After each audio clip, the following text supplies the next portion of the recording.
Cerita rumah tangga tentang saat aku sedang sakit suami malah ingin ceraikanku dan membanggakan aset yang ia rebut dariku kepada calon istrinya yang baru. 1 minggu kemudian ia menyesal. Aku, Raina, masih ingat jelas hari itu, hari pernikahanku dengan Aditya. Pagi itu matahari bersinar hangat, seolah ikut merayakan kebahagiaan kami. Rasa gugup dan bahagia bercampur dalam dadaku. Gaun pengantin putih yang kupakai terasa berat, tapi hatiku terasa ringan karena aku tahu aku akan memulai hidup baru dengan pria yang kucintai. Aditya, dengan senyumnya yang menenangkan dan tatapan lembutnya, menggenggam tanganku erat saat kami berjalan menyusuri lorong gereja. Ia selalu tahu bagaimana membuatku merasa aman. Aku selalu mengagumi ketegasan dan kepeduliannya, dari hal-hal kecil seperti memastikan aku sarapan pagi, hingga hal besar seperti membicarakan rencana masa depan kami bersama. Di pesta pernikahan, keluarga dan teman-teman memuji kami sebagai pasangan yang serasi. Sahabatku, Mira, bahkan berseloroh, "Raina, kamu benar-benar menemukan pria idamanmu." Aku tersenyum malu, namun hatiku dipenuhi rasa syukur. Hari-hari pertama setelah menikah adalah mimpi yang menjadi nyata. Kami menempati rumah kecil milik Aditya, namun hangat dengan cinta dan tawa. Setiap malam, kami duduk bersama di teras, membicarakan impian kami, memiliki anak, membuka usaha kecil bersama, dan melakukan perjalanan keliling Indonesia suatu hari nanti. Aku masih ingat malam ketika Aditya memelukku di ruang tamu. Dengan suara lembut ia berkata, "Raina, aku berjanji akan selalu ada untukmu, dalam sakit maupun sehat, dalam susah maupun senang." Kata-katanya membuatku menitikan air mata kebahagiaan. Aku percaya, saat itu, bahwa pernikahan kami akan bertahan selamanya. Namun, di balik senyum dan janji manis itu, aku tak pernah menyangka bahwa cinta yang awalnya begitu hangat akan diuji oleh ujian yang begitu kejam, ujian yang datang dari orang yang paling kucintai. Tapi itu masih terlalu jauh untuk kupikirkan sekarang. Saat itu, aku hanya ingin menikmati kebahagiaan pernikahan yang penuh cinta. Kehidupan rumah tangga yang biasa tapi hangat. Setelah bulan madu yang manis, aku, Raina, dan Aditya mulai menata kehidupan rumah tangga kami. Rumah mungil yang kami tempati di pinggiran kota terlihat sederhana. Tetapi bagi kami, itu adalah istana kecil yang penuh kebahagiaan. Setiap sudut rumah terasa hangat karena sentuhan cinta kami, dari bunga segar di meja makan, aroma kopi yang selalu mengisi dapur di pagi hari, hingga tawa kami yang sering terdengar saat malam hari. Setiap pagi, Aditya selalu bangun lebih dulu, menyeduh kopi untukku dan menyiapkan sarapan sederhana. Ia bahkan tahu bagaimana caraku menyukai roti panggang dengan selai coklat, dan bagaimana aku lebih suka teh hangat daripada kopi saat tubuhku lelah. "Ini untuk istriku tercinta, biar semangat menghadapi hari," ujarnya sambil tersenyum, dan aku selalu merasa menjadi wanita paling beruntung di dunia. Hari-hari kami sederhana, tapi penuh momen kecil yang membuat hidup terasa bermakna. Ada Mira, sahabatku sejak SMA, yang sering datang untuk ngobrol atau sekadar menemani kami makan malam. Ia selalu tertawa melihat kami berdua berdebat ringan tentang hal-hal sepele, seperti siapa yang lebih banyak meninggalkan piring kotor di dapur, atau siapa yang lebih lambat bangun pagi. Aditya juga sangat perhatian dengan keluarga. Setiap kali kami pulang ke rumah orang tuaku atau orang tuanya, ia selalu membawa oleh-oleh kecil, entah itu kue, bunga, atau bahkan catatan tangan yang manis. Ia selalu berkata, "Kita harus saling menghargai, bukan hanya satu sama lain, tapi juga orang-orang yang kita cintai." Malam-malam kami diisi dengan kegiatan sederhana tapi hangat. Kadang kami menonton film bersama, kadang aku membacakan cerita sementara Aditya mendengarkan dengan senyum puas. Kami sering duduk di teras kecil rumah kami, menatap bintang, dan berbagi impian-impian masa depan. Bahkan ketika hujan turun deras di luar, suara tetesan hujan terasa seperti musik latar untuk tawa dan percakapan kami. Dalam kesederhanaan itu, aku merasa hidup sempurna. Tidak ada yang terlalu mewah, tidak ada yang terlalu rumit, hanya cinta dan perhatian yang tulus. Aku percaya, kebahagiaan rumah tangga bukan soal kemewahan, tapi tentang bagaimana dua orang bisa saling menjaga, menghargai, dan mendukung satu sama lain dalam setiap hal kecil yang terjadi sehari-hari. Namun, di balik rutinitas yang tampak sempurna itu, aku mulai merasakan beberapa perubahan kecil pada Aditya. Ia kadang pulang lebih larut tanpa alasan jelas, atau terlihat agak terganggu saat aku bercerita tentang hariku. Tapi aku menepis kekhawatiran itu, berpikir mungkin ia hanya kelelahan bekerja. Aku belum tahu bahwa perubahan-perubahan kecil itu akan menjadi pertanda awal dari badai yang akan menguji cinta kami. Tanda-tanda perubahan sikap suami mulai muncul. Beberapa bulan setelah pernikahan, kehidupan rumah tangga kami masih berjalan dengan ritme yang sama seperti sebelumnya. Hangat, sederhana, dan penuh tawa. Namun, perlahan, aku mulai melihat perubahan kecil pada Aditya. Perubahan yang awalnya tampak sepele, tapi cukup untuk membuat hatiku merasakan ketidaknyamanan yang samar. Semula, aku menilai semua itu sebagai kelelahan atau stres pekerjaan. Aditya bekerja di sebuah perusahaan properti yang cukup menuntut, dan aku ingin memahaminya. Tapi aku tak bisa menahan rasa heranku saat hal-hal kecil mulai berubah. Misalnya, dulu ia selalu menyapaku hangat setiap pagi. Kini, sapaan itu mulai terdengar datar, hanya sekadar, "Selamat pagi," tanpa senyum hangat yang dulu selalu membuatku merasa dicintai. Ada malam ketika aku menyiapkan makan malam favoritnya, nasi goreng spesial dengan irisan ayam dan sayuran segar, tapi ia hanya menatap hidangan itu sebentar, lalu berkata, "Aku lapar, tapi jangan harap aku habiskan semuanya malam ini. Aku lelah." Kata-kata itu terdengar dingin, berbeda dari biasanya yang selalu diwarnai dengan pujian dan canda. Hal lain yang mulai membuatku gelisah adalah kebiasaannya memeriksa ponsel secara diam-diam. Aku tak pernah ingin mencampuri privasinya, tapi aku bisa melihat pandangan matanya yang gelisah setiap kali ponsel bergetar di meja kerjanya. Kadang ia cepat-cepat menutup layar begitu aku masuk ke ruangan. Perasaan curiga mulai muncul, meski aku mencoba menenangkannya sebagai hal yang biasa terjadi dalam kehidupan pasangan. Selain itu, Aditya mulai sering pulang larut malam tanpa kabar. "Lembur," katanya, tapi ia terlihat gugup saat aku menanyakan siapa yang ia temui atau apa yang dikerjakannya.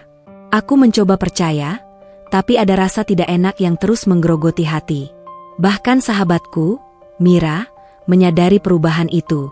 Suatu sore, saat kami duduk di kafe, ia berkata dengan nada serius, "Raina, aku lihat Aditya akhir-akhir ini beda. Kamu harus hati-hati." Aku hanya tersenyum sambil menenangkan diri, berpikir mungkin aku terlalu sensitif. Yang paling menyakitkan adalah saat ia mulai menunjukkan sikap acuh terhadap rencanaku. Dulu, setiap aku menyarankan ide liburan atau hobi baru, ia selalu antusias mendukungku. Sekarang, ia hanya mengangguk atau menjawab singkat, "Kalau kamu mau, ya terserah." Aku mencoba memaklumi, tapi hatiku mulai merasa dingin setiap kali perasaan itu muncul. Malam itu, aku duduk di kamar dengan lampu temaram, menatap jendela sambil memikirkan semua perubahan kecil yang terjadi. Aku menyadari bahwa cinta yang dulu begitu hangat kini mulai terasa jauh, dan ada jarak yang tak terlihat tapi nyata di antara kami. Aku mencoba berbicara padanya, menanyakan apakah ada yang salah, tapi ia hanya tersenyum lelah dan berkata, "Raina, jangan terlalu dipikirkan. Aku hanya penat." Aku menelan rasa sakit itu dan mencoba tidur, tapi hatiku tak tenang. Ada firasat aneh yang menghantuiku, seolah badai yang tak terlihat mulai mendekat. Aku belum tahu bahwa tanda-tanda kecil ini hanyalah permulaan dari pengkhianatan yang akan mengguncang hidupku sepenuhnya. Aku mulai merasakan sakit, suami semakin dingin. Beberapa bulan setelah tanda-tanda perubahan sikap muncul, aku mulai merasakan sakit, bukan hanya sakit fisik, tapi juga sakit hati yang semakin menumpuk. Awalnya aku mengira kelelahan dari pekerjaan rumah dan aktivitas sehari-hari yang membuat tubuhku lemah. Namun, dokter memberitahuku bahwa aku mengalami masalah kesehatan yang cukup serius, dan aku harus beristirahat total. Di saat yang paling aku butuhkan, aku berharap Aditya menjadi sandaran. Tapi kenyataannya berbeda. Suamiku, yang dulu selalu ada, kini semakin dingin. Saat aku minta ditemani ke rumah sakit, ia sering mengeluh dengan nada kesal. "Raina, aku sibuk. Kamu juga bisa diurus sendiri kan?" Kata-katanya menusuk hatiku lebih dari rasa sakit yang kurasakan. Malam harinya, saat aku berbaring lemah di kamar, Aditya duduk di kursi dekat jendela dengan wajah datar. Ia hanya menatap luar jendela, sesekali membuka ponselnya, tanpa menanyakan kabarku atau menawarkan bantuan apapun. Hatiku hancur melihatnya seperti itu. Aku merasa sendirian di dunia yang seharusnya kami jalani bersama. Di sisi lain, aku harus menghadapi rasa sakit yang kian bertambah. Dokter mengatakan aku perlu perawatan rutin dan obat-obatan yang mahal. Aku merasa lemah, tapi lebih lemah lagi melihat sikap suami yang semakin jauh. Ia mulai sering pulang larut malam tanpa penjelasan, kadang bilang lembur, kadang bilang harus bertemu rekan kerja, tapi intuisiku mengatakan ada yang tidak beres. Temanku, Mira, datang untuk menemaniku beberapa kali. Ia melihat kesedihanku dan berkata, "Raina, jangan terlalu memaksakan dirimu untuk tetap kuat sendirian. Kalau Aditya tidak bisa menjadi sandaranmu, kamu tetap punya kami." Kata-kata itu menghangatkan hatiku, tapi sekaligus membuatku sadar bahwa aku mulai kehilangan orang yang seharusnya menjadi penopang utamaku. Yang paling menyakitkan adalah ketika aku mendengar dari tetangga bahwa Aditya sering terlihat bersama seorang wanita di luar rumah. Aku mencoba menepisnya, mengatakan pada diri sendiri bahwa mungkin itu hanya teman lama atau urusan kantor. Tapi rasa curiga dan sakit hati mulai bersarang lebih dalam. Aku juga mulai menyadari hal-hal kecil lainnya. Sarapan yang dulu selalu kami nikmati bersama kini sering ia lewatkan. Ia mulai jarang tersenyum padaku, bahkan saat aku mencoba bercanda. Ketika aku minta tolong untuk hal sederhana, ia sering menolak atau memberi jawaban singkat, tanpa empati. Semua perubahan ini membuat sakitku bukan hanya karena penyakit fisik, tapi juga karena cinta yang mulai hilang. Aku merasa dikhianati di saat aku paling lemah, seolah perjuangan melawan sakitku sendiri tak cukup, harus diiringi rasa kesepian dan pengkhianatan dari orang yang seharusnya paling mencintaiku. Malam itu, aku menangis dalam pelukan bantal, menahan rasa sakit dan kecewa. Aku berbisik pada diri sendiri, "Raina, kamu harus kuat. Tidak peduli seberapa dingin dia, kamu tetap harus bertahan untuk dirimu sendiri." Namun, aku tidak menyadari bahwa badai yang akan menghancurkan pernikahan kami baru saja mulai. Pertengkaran pertama soal keuangan dan harta. Hari itu, suasana di rumah terasa tegang tanpa aku atau Aditya menyadarinya sebelumnya. Aku, Raina, duduk di meja makan sambil menghitung pengeluaran bulanan. Dompet dan tumpukan tagihan tergeletak di depanku. Aku ingin membicarakan beberapa hal penting, terutama soal tabungan dan aset yang kami kumpulkan sejak menikah. Aditya masuk dari kantor dengan wajah lelah. Biasanya ia akan tersenyum dan menanyakan kabarku. Tapi hari itu ia hanya meletakkan tasnya di sofa dan duduk menatap televisi tanpa berkata sepatah kata pun. Aku menarik napas panjang, mencoba menenangkan diri sebelum membuka topik yang sudah lama ingin kubicarakan. "Aditya, kita perlu bicara soal keuangan rumah tangga," kataku pelan tapi tegas. Ia menatapku sebentar, lalu menghela napas panjang. "Lagi soal uang? Raina, aku capek hari ini. Bisa nggak kita bahas besok?" Jawabnya, nada suaranya terdengar sedikit dingin. Aku mencoba tetap tenang. "Aku nggak bisa menunggu sampai besok. Ini penting. Kita harus jelas soal pengeluaran, tabungan, dan aset yang kita punya. Aku cuma ingin kita sama-sama mengatur, biar nggak ada masalah nanti." Aditya mengerutkan kening dan mulai terdengar nada kesal. "Raina, bukankah aku sudah bilang aku lelah? Kenapa tiap hal kecil harus dibesar-besarkan? Uang itu milik kita berdua, kan? Kenapa kamu ribut terus soal harta?" Aku menahan amarah, tapi hatiku mulai panas. "Bukan soal ribut, Aditya. Ini soal transparansi. Kita menikah bukan cuma untuk hidup bersama, tapi juga saling percaya soal tanggung jawab finansial. Aku ingin tahu semua yang kita punya dan bagaimana kita mengelolanya. Aku nggak ingin tiba-tiba kaget kalau ada hal-hal yang disembunyikan." Aditya berdiri dengan wajah merah. "Kamu selalu menuntut ini itu. Aku capek, Raina. Aku kerja keras buat kita, tapi sepertinya semua yang kulakukan gak pernah cukup buatmu. Aku ingin hidup tenang, tapi kamu selalu menekan soal uang dan harta." Aku merasa hatiku tersayat. Kata-katanya terdengar seperti duri yang menusuk, apalagi karena biasanya Aditya adalah pria yang lembut dan perhatian. Aku menuntut? Aku cuma ingin jelas. Aku ingin kita saling percaya. "Apakah itu salah?" tanyaku dengan suara bergetar. Perdebatan itu memuncak. Aku menuduhnya acuh dan mulai curiga ia menyembunyikan sesuatu dari tabungan kami. Aditya, di sisi lain, mulai bersikap defensif, merasa semua tuduhanku tidak adil. Kata-kata keras terlontar, emosi memuncak, dan suasana rumah yang dulu hangat berubah menjadi medan perang kecil. Saat pertengkaran itu berakhir, aku duduk di kamar sambil menangis. Tubuhku lelah, hatiku sakit, dan rasa sakit fisik yang kurasakan beberapa minggu terakhir terasa lebih berat karena luka emosional ini.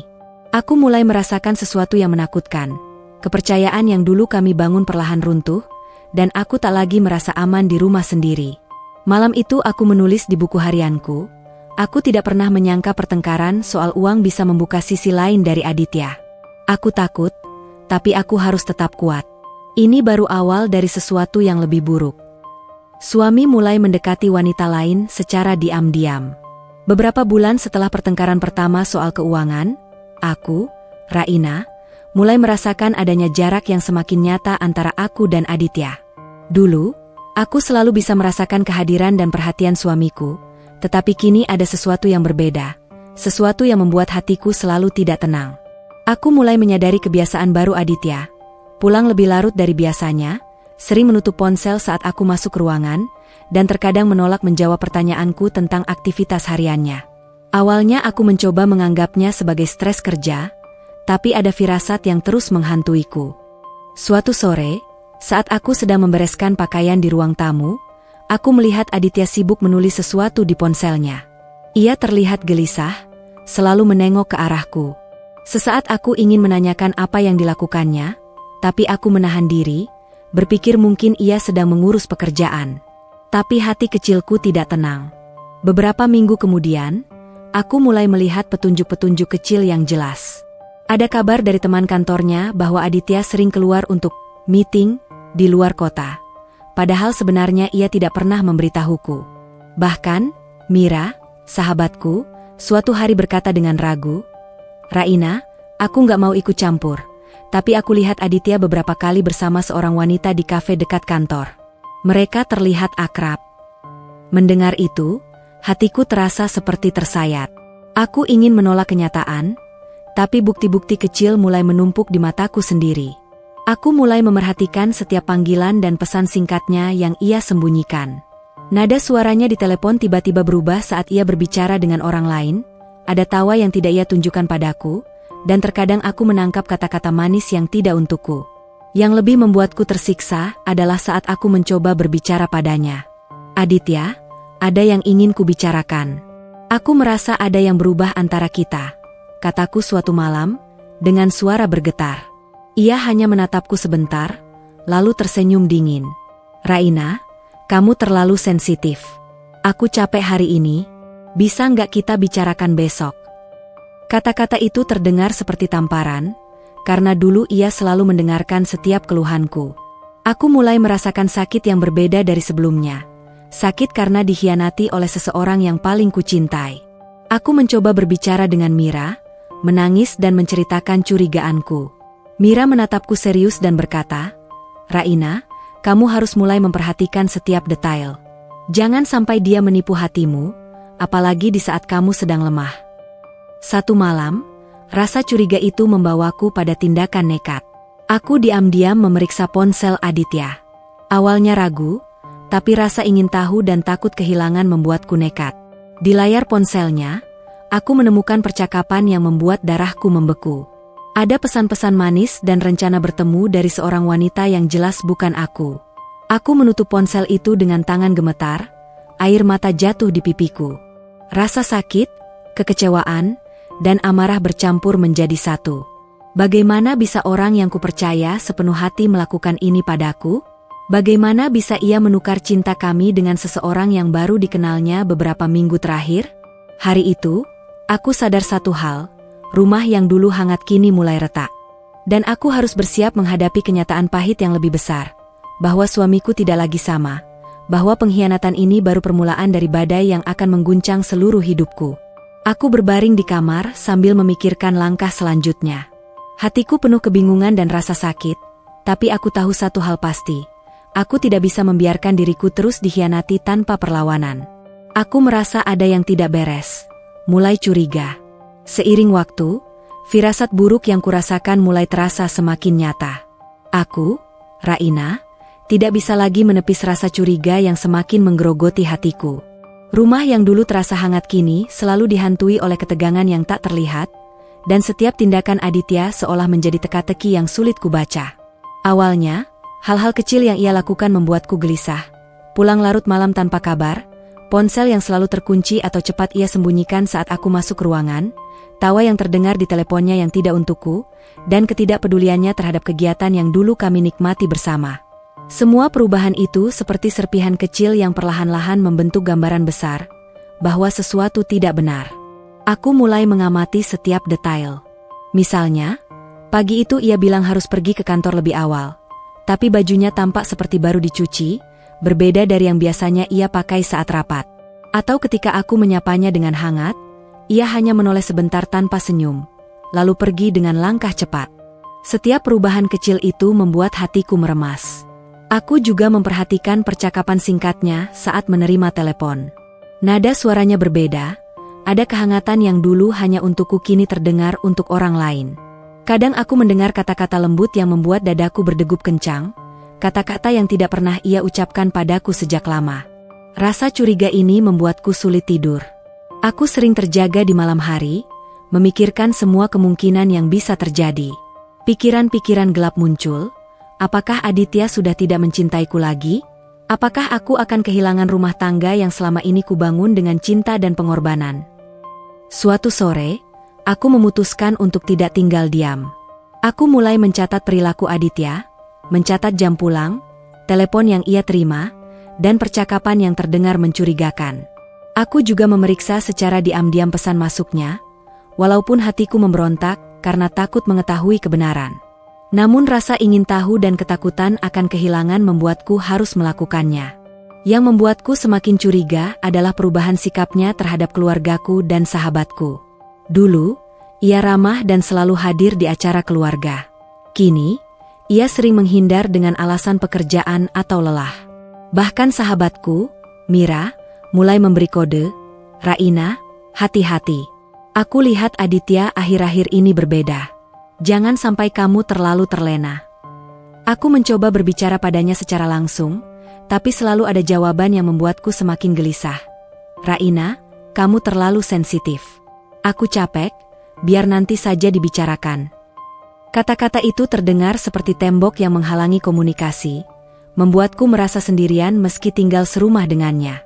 Malam itu, aku duduk di teras rumah, menatap langit gelap dengan hujan rintik-rintik yang jatuh perlahan.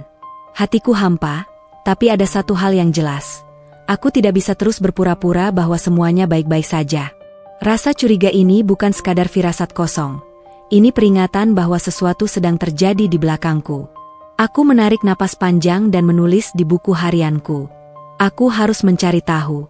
Aku tidak bisa membiarkan rasa sakit ini terus menggerogoti hidupku. Jika ada pengkhianatan, aku harus tahu siapa dan bagaimana. Aku harus siap menghadapi kebenaran, betapapun pahitnya. Dengan tekad itu, aku mulai merencanakan langkah selanjutnya. Ini adalah awal dari perjuanganku untuk menemukan kebenaran, meski hati dan tubuhku lelah, dan meski cinta yang dulu ku kenali mulai retak perlahan. Suami ingin cerai dengan alasan remeh. Hari itu, aku, Raina, merasakan sesuatu yang lebih berat daripada rasa sakit fisik atau emosional yang selama ini kurasakan. Aditya, suamiku, duduk di sofa ruang tamu dengan wajah serius, menatapku tanpa senyum. Suasana rumah yang biasanya hangat kini terasa dingin, hampir seperti ruang kosong yang tak memiliki nyawa. "Aku ingin bicara, Raina," katanya pelan tapi tegas. Nada suaranya berbeda, tidak ada hangat atau cinta di dalamnya. Jantungku berdegup kencang, ada firasat buruk yang menghantui hatiku. "Ada apa, Aditya?" tanyaku, berusaha tetap tenang meski hatiku mulai bergetar. Ia menghela napas panjang, lalu berkata dengan dingin, "Raina, aku pikir kita harus berpisah.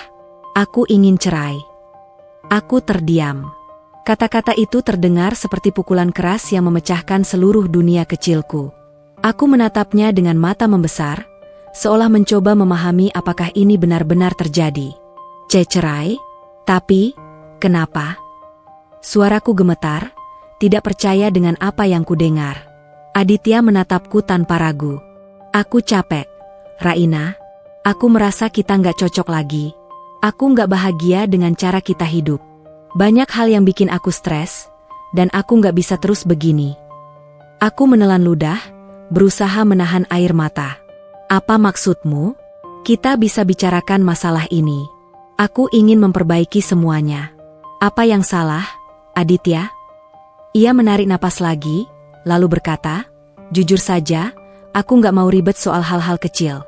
Kamu selalu menuntut transparansi soal uang, selalu menekan aku soal keputusan rumah tangga. Aku capek, Raina. Aku mau hidup bebas tanpa semua itu. Hatiku seakan hancur berkeping-keping. Alasan yang ia beri terdengar begitu remeh, begitu dangkal. Aku bahkan merasa seperti dijatuhkan dari ketinggian tanpa alasan yang masuk akal. Semua cinta, pengorbanan, dan perjuangan yang kuberikan selama ini tampaknya dianggap remeh oleh orang yang kucintai. Apa? Kamu ingin meninggalkanku karena aku ingin jelas soal keuangan dan tanggung jawab rumah tangga? Apa ini alasanmu? Suaraku mulai meninggi, campuran antara marah, sakit hati, dan putus asa. Aditya mengangkat bahu, seolah itu hal sepele. Ya, aku capek, Raina. Aku nggak bahagia. Aku pikir lebih baik kita berpisah sekarang daripada terus saling menyiksa. Aku duduk terdiam, air mata menetes di pipiku. Rasanya dunia berhenti sejenak. Bagaimana bisa cinta yang dulu hangat, perhatian yang dulu membuatku merasa aman, dan janji-janji yang dulu kuanggap suci kini berakhir dengan kalimat dingin. Aku ingin cerai? Yang lebih menyakitkan adalah saat aku menyadari, bukan hanya keinginannya cerai, tapi sikapnya mulai berubah lebih jauh lagi. Ia mulai memamerkan semua yang ia kuasai, aset rumah, tabungan, bahkan perhiasan yang sebelumnya milikku, seolah ingin menunjukkan pencapaian itu kepada orang lain. Aku merasa seperti dihantam oleh badai. Sakit fisik yang kurasakan belakangan ini, terasa ringan dibandingkan rasa sakit yang ditimbulkan oleh pengkhianatan suamiku sendiri. Hatiku hancur, tapi satu hal yang jelas, aku tidak bisa membiarkan diriku terus diperlakukan seperti ini. Malam itu, aku duduk di kamar dengan buku harianku terbuka. Tangisku deras, tapi aku menulis setiap rasa sakit dan kekecewaan yang kurasakan. Aditya, aku mencintaimu sepenuh hati, tapi aku tidak bisa menerima perlakuan ini. Jika kamu ingin pergi, aku tidak akan menghalangimu. Tapi ingat, aku akan melawan jika kau mencoba menindasku atau merampas hidupku. Aku harus kuat, aku harus bertahan. Aku tahu, titik ini bukan hanya tentang perceraian. Ini tentang harga diriku, tentang keadilan, dan tentang bertahan hidup dari pengkhianatan yang datang dari orang yang paling kucintai. Aku merasa seperti berdiri di tepi jurang, tapi satu hal pasti, aku tidak akan jatuh tanpa melawan. Ia mulai membanggakan asetku kepada wanita lain. Hari itu, aku, Raina, merasa seperti seluruh dunia runtuh di depanku. Setelah Aditya mengungkapkan keinginannya untuk bercerai dengan alasan yang begitu remeh, aku mencoba menerima kenyataan pahit itu. Tapi aku tidak pernah menyangka pengkhianatan itu akan hadir dalam bentuk yang lebih menyakitkan. Dalam cara ia memperlihatkan hidupku dan harta yang pernah kubangun bersamanya kepada orang lain. Aku mendapat kabar dari seorang teman kantor, Dina, yang tak sengaja mendengar Aditya berbicara di telepon dengan seorang wanita. Awalnya aku tidak ingin percaya, tapi cerita yang ia sampaikan membuat darahku mendidih. Raina, aku nggak sengaja dengar, kata Dina dengan ragu. Aditya menelpon seorang wanita. Dia bilang, ini rumah, mobil, dan tabungan yang aku ambil dari istri lama. Sekarang semua milikku, dan aku bisa memberikannya padamu. Aku kaget mendengarnya. Aku menatap Dina dalam diam, rasanya seperti dunia berhenti. Apa yang kudengar membuat jantungku berdegup kencang. Selama ini, aku percaya bahwa harta kami adalah milik bersama, hasil kerja keras dan pengorbanan kami berdua. Dan sekarang, ternyata ia menganggap semua itu sebagai trofi, sesuatu yang bisa ia pamerkan kepada wanita lain seperti kemenangan semu. Aku mulai merasakan percampuran emosi yang tak tertahankan. Sakit, amarah, kecewa, dan rasa dikhianati. Bagaimana mungkin seseorang yang pernah mengaku mencintaiku bisa memperlakukan hidup dan perjuangan kami seperti mainan yang bisa dipamerkan? Aku menelpon Aditya dengan tangan gemetar. Aditya, apa maksudmu membicarakan semua itu pada wanita lain? Apa yang kau lakukan padaku? Suaraku bergetar, menahan amarah dan kesedihan. Di seberang telepon, terdengar nada tergagap dan sedikit defensif. Raina, aku cuma, gak apa-apa. Aku cuma bilang fakta. Semua ini memang milikku sekarang. Kata-kata itu terdengar dingin dan menusuk hati. Aku tidak bisa menahan tangisku. Fakta? Itu bukan milikmu seorang, Aditya. Semua ini milik kita berdua. Kau tidak berhak memperlakukan hidupku seperti mainan. Kau menghancurkan rumah tangga kita dan sekarang kau pamerkan semuanya pada orang lain. Suasana di sekitarku terasa hampa. Suara tangisku terdengar keras di kamar yang sepi. Tubuhku gemetar, hatiku remuk. Aku merasa seperti seluruh hidupku dicuri dan diperlihatkan sebagai kebanggaan orang lain. Selama ini, aku berkorban, aku bekerja keras untuk menjaga rumah tangga dan cinta kami, dan kini semua itu dianggap tak berarti. Raina merasa marah, tapi sekaligus sadar bahwa amarah saja tidak cukup. Aku harus mengambil langkah yang lebih tegas. Aku mulai mengumpulkan bukti, rekaman pesan, tangkapan layar percakapan, bahkan saksi dari teman dan keluarga yang mengetahui perilaku Aditya. Hatiku penuh rasa sakit, tapi juga tekad. Aku tidak akan membiarkan pengkhianatan ini berlalu begitu saja.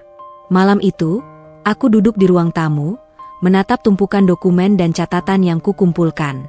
Air mataku menetes, tapi mataku terbuka lebar dengan tekad. Aku menulis di buku harianku. Aku tidak akan diam. Aku mungkin terluka, tapi aku tidak akan menyerah. Jika Aditya berpikir ia bisa menghancurkanku dan memamerkan hidupku pada orang lain, ia salah besar. Aku akan bertahan, dan aku akan menegakkan keadilan. Rasa sakit yang kualami terasa begitu dalam, tapi tekadku untuk melawan pengkhianatan ini jauh lebih kuat. Aku tahu, jalan yang akan kulalui tidak mudah, tapi aku siap menghadapi badai yang akan datang. Pengkhianatan ini hanya membuka mataku. Aku harus berdiri sendiri, menjaga harga diriku, dan menuntut keadilan yang pantas kupunya. Aku merasa dikhianati di saat paling lemah. Tubuhku terasa lemah, hatiku remuk, dan dunia seakan runtuh di sekelilingku. Aku, Raina, baru saja melewati beberapa minggu yang berat. Sakit fisik yang kurasakan, demam ringan, nyeri punggung, dan rasa lelah yang tak kunjung hilang, sudah cukup membuatku terbaring di tempat tidur berjam-jam. Tapi yang lebih menyiksa adalah sakit hati yang datang dari pengkhianatan Aditya, suamiku sendiri. Sejak ia mengumumkan keinginannya untuk cerai dengan alasan yang begitu remeh, semuanya berubah. Aku merasa rumah yang dulu hangat kini menjadi dingin, penuh jarak, dan senyap. Saat aku paling lemah, yang kuharapkan adalah kehadiran, perhatian, dan kasih sayang suami. Tapi yang kudapat hanyalah kata-kata dingin, pengabaian, dan pengkhianatan yang nyata. Aku mengingat malam-malam ketika aku batuk lemah di kamar, berharap ia datang dan memelukku, atau setidaknya membawakan air hangat. Tapi ia justru memilih menatap layar ponselnya. Sesekali tersenyum sendiri, tanpa sedikit pun menanyakan kondisiku. Rasanya seperti ditikam dari belakang oleh orang yang paling kucintai. Yang paling menyakitkan adalah saat aku mengetahui bahwa di saat aku lemah, Aditya malah membanggakan harta dan aset yang kami bangun bersama kepada wanita lain.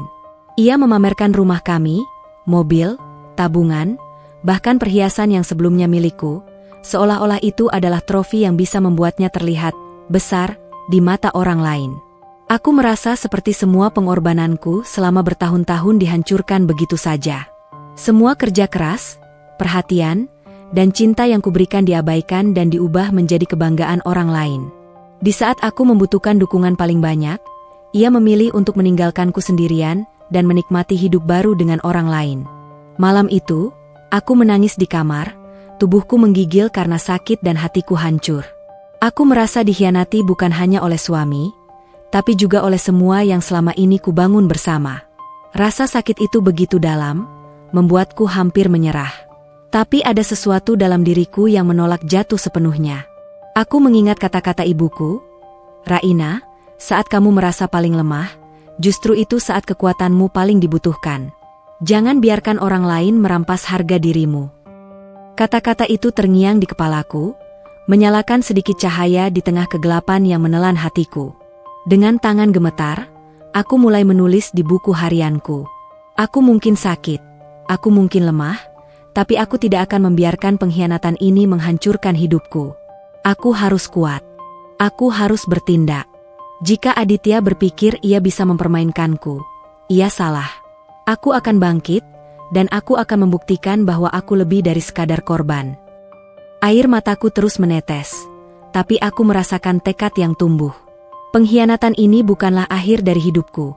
Ini adalah awal dari perjalanan panjang untuk menegakkan harga diriku, keadilan, dan kebenaran. Aku tahu, aku harus bersiap menghadapi segala kemungkinan, mulai dari penyesalan Aditya, hingga langkah hukum yang harus kuambil. Di saat aku paling lemah, aku menyadari satu hal, kekuatan sejati bukanlah ketika kita tak pernah jatuh, tetapi ketika kita bisa bangkit dari rasa sakit, pengkhianatan, dan ketidakadilan. Dan aku bertekad, tidak ada yang akan menghancurkan hidupku tanpa melawan. Kondisi sakitku semakin parah. Beberapa minggu setelah pengkhianatan Aditya mulai terasa nyata, kondisiku semakin memburuk. Aku, Raina, merasa tubuhku lemah setiap kali bangun dari tempat tidur. Kepala terasa berat, pusing sering menyerang, dan tubuhku sering gemetar tanpa sebab yang jelas. Dokter sudah memperingatkan bahwa aku harus benar-benar beristirahat dan menjalani pengobatan rutin, tapi tekanan emosional dari rumah tangga membuat pemulihanku terasa lebih lambat. Di pagi hari, aku mencoba bangun untuk menyiapkan sarapan, tapi tubuhku menolak. Setiap langkah terasa seperti menanjak gunung.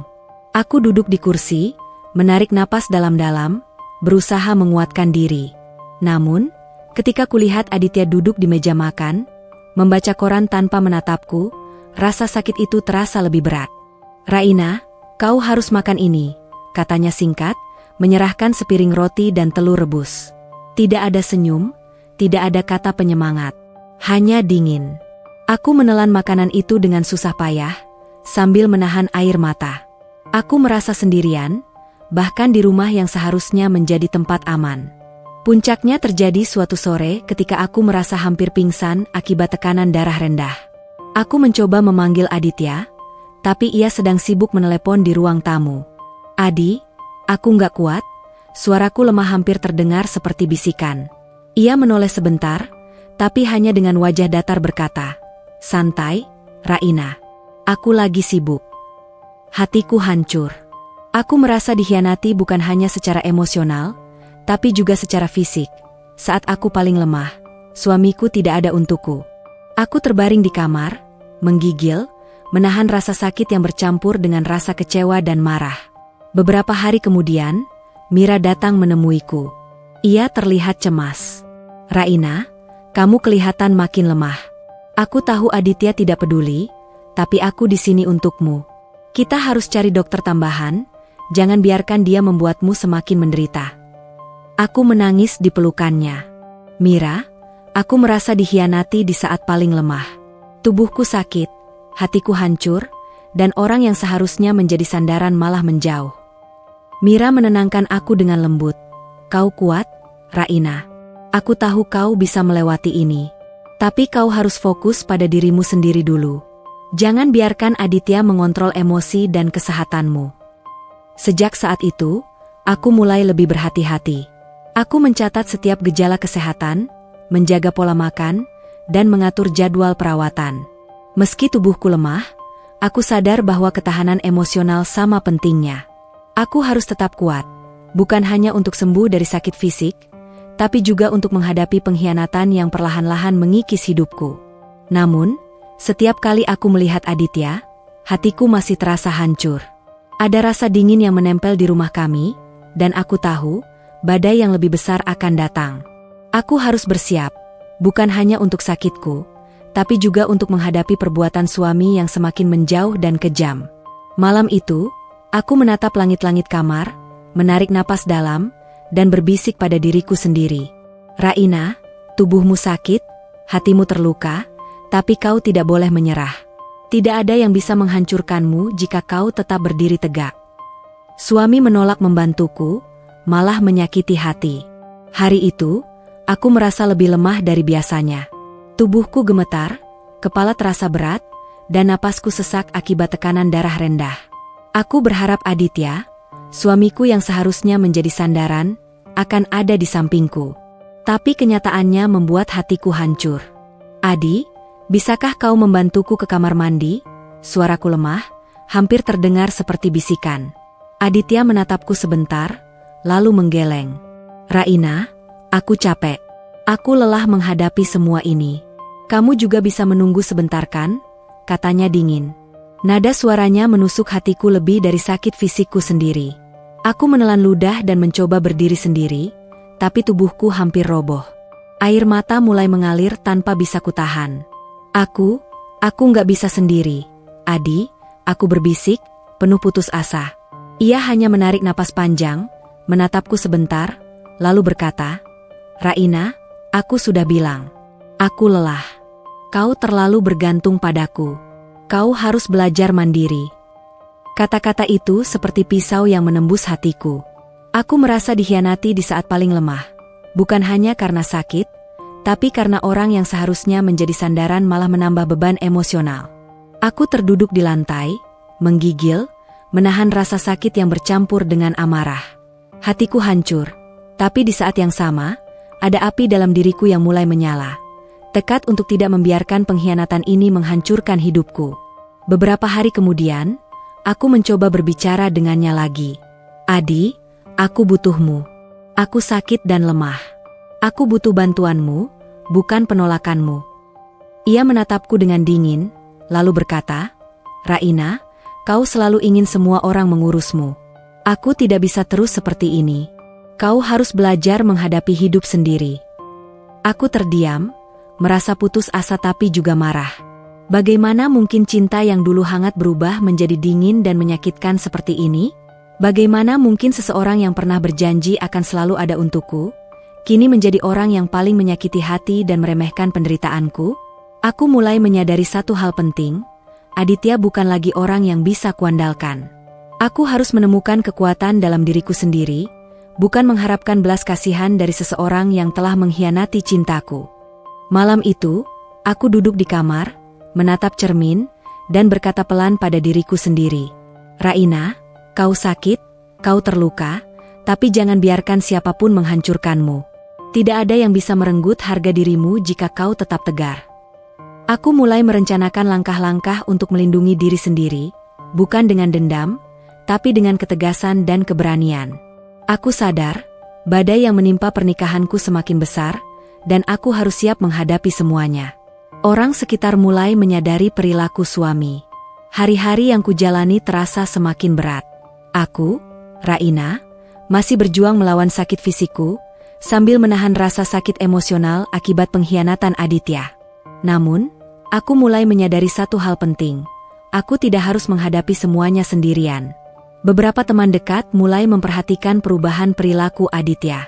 Mira, sahabatku sejak lama, adalah yang pertama menyadarinya. Suatu sore, saat ia datang menengokku, ia menatapku dengan serius. Raina, aku sudah lama memperhatikan Aditya. Aku tahu dia bersikap dingin padamu, bahkan saat kau sedang sakit. Kau tidak sendirian, aku akan ada di sampingmu, kata Mira dengan penuh perhatian. Tidak hanya Mira, beberapa tetangga dan kolega juga mulai mengamati.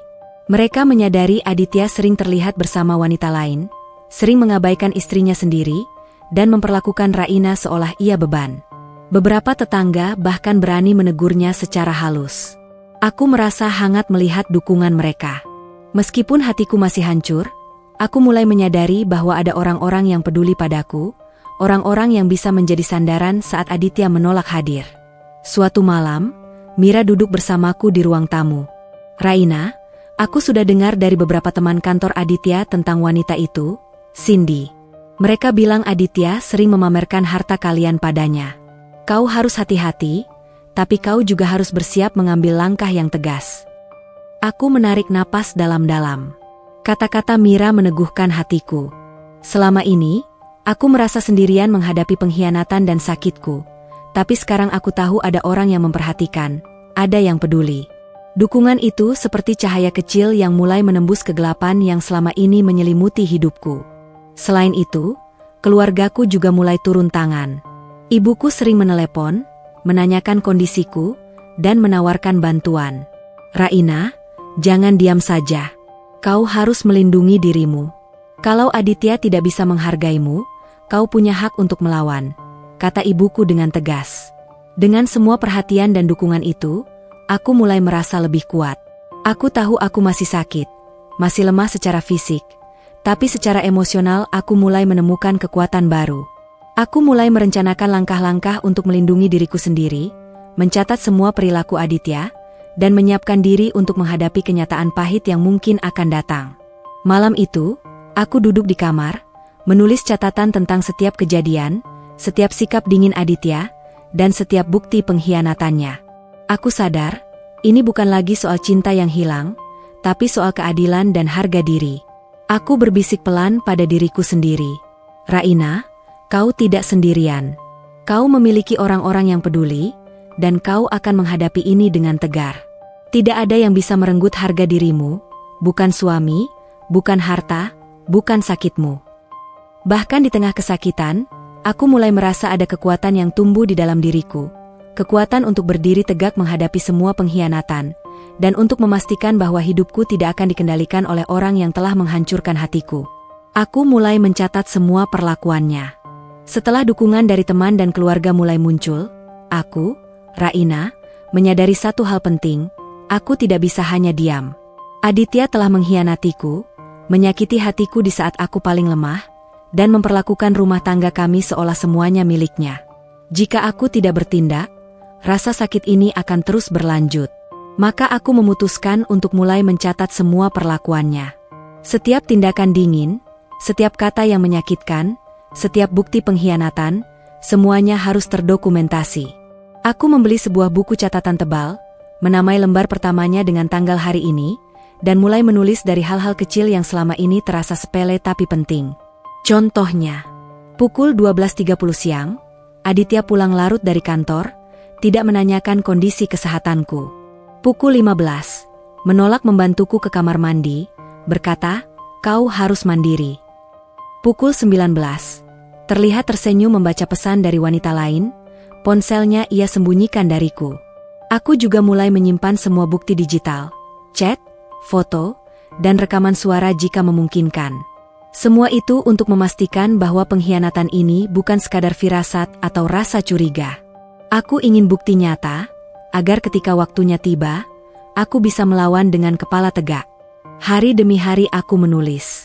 Kadang aku menangis saat mencatat hal-hal yang membuat hatiku hancur, tapi aku tahu itu penting. Menulis bukan hanya sebagai dokumentasi, tapi juga sebagai terapi. Aku merasa lebih kuat setiap kali melihat daftar yang kian panjang itu. Aku tahu aku sedang membangun kekuatan dan persiapan untuk menghadapi kenyataan. Selain itu, aku juga mulai menyusun strategi. Menjaga jarak emosional dari Aditya, agar tidak terus terluka. Mengatur jadwal perawatan dan kesehatan secara mandiri, memastikan aku tetap bisa berdiri tegak. Berkonsultasi dengan Mira dan keluarga tentang langkah-langkah yang aman jika aku harus menghadapi pengkhianatan lebih lanjut atau perceraian. Dengan setiap catatan yang kutulis, rasa sakit mulai berubah menjadi kekuatan. Aku menyadari satu hal, harga diriku lebih berharga daripada semua aset atau pengkhianatan yang dilakukan Aditya. Aku tidak bisa memaksa dia berubah, tapi aku bisa mengendalikan diriku sendiri dan menentukan langkah berikutnya. Malam itu, aku menutup buku catatan dengan napas panjang, menatap cermin kamar, dan berbisik pada diriku sendiri. Raina, kau sakit, kau terluka, tapi kau tidak akan diam. Kau akan menghadapi semua ini dengan tegar. Setiap catatan ini adalah langkahmu menuju kebebasan dan keadilan. Kau lebih kuat dari yang kau kira. Sejak saat itu, aku merasa ada kontrol kembali dalam hidupku.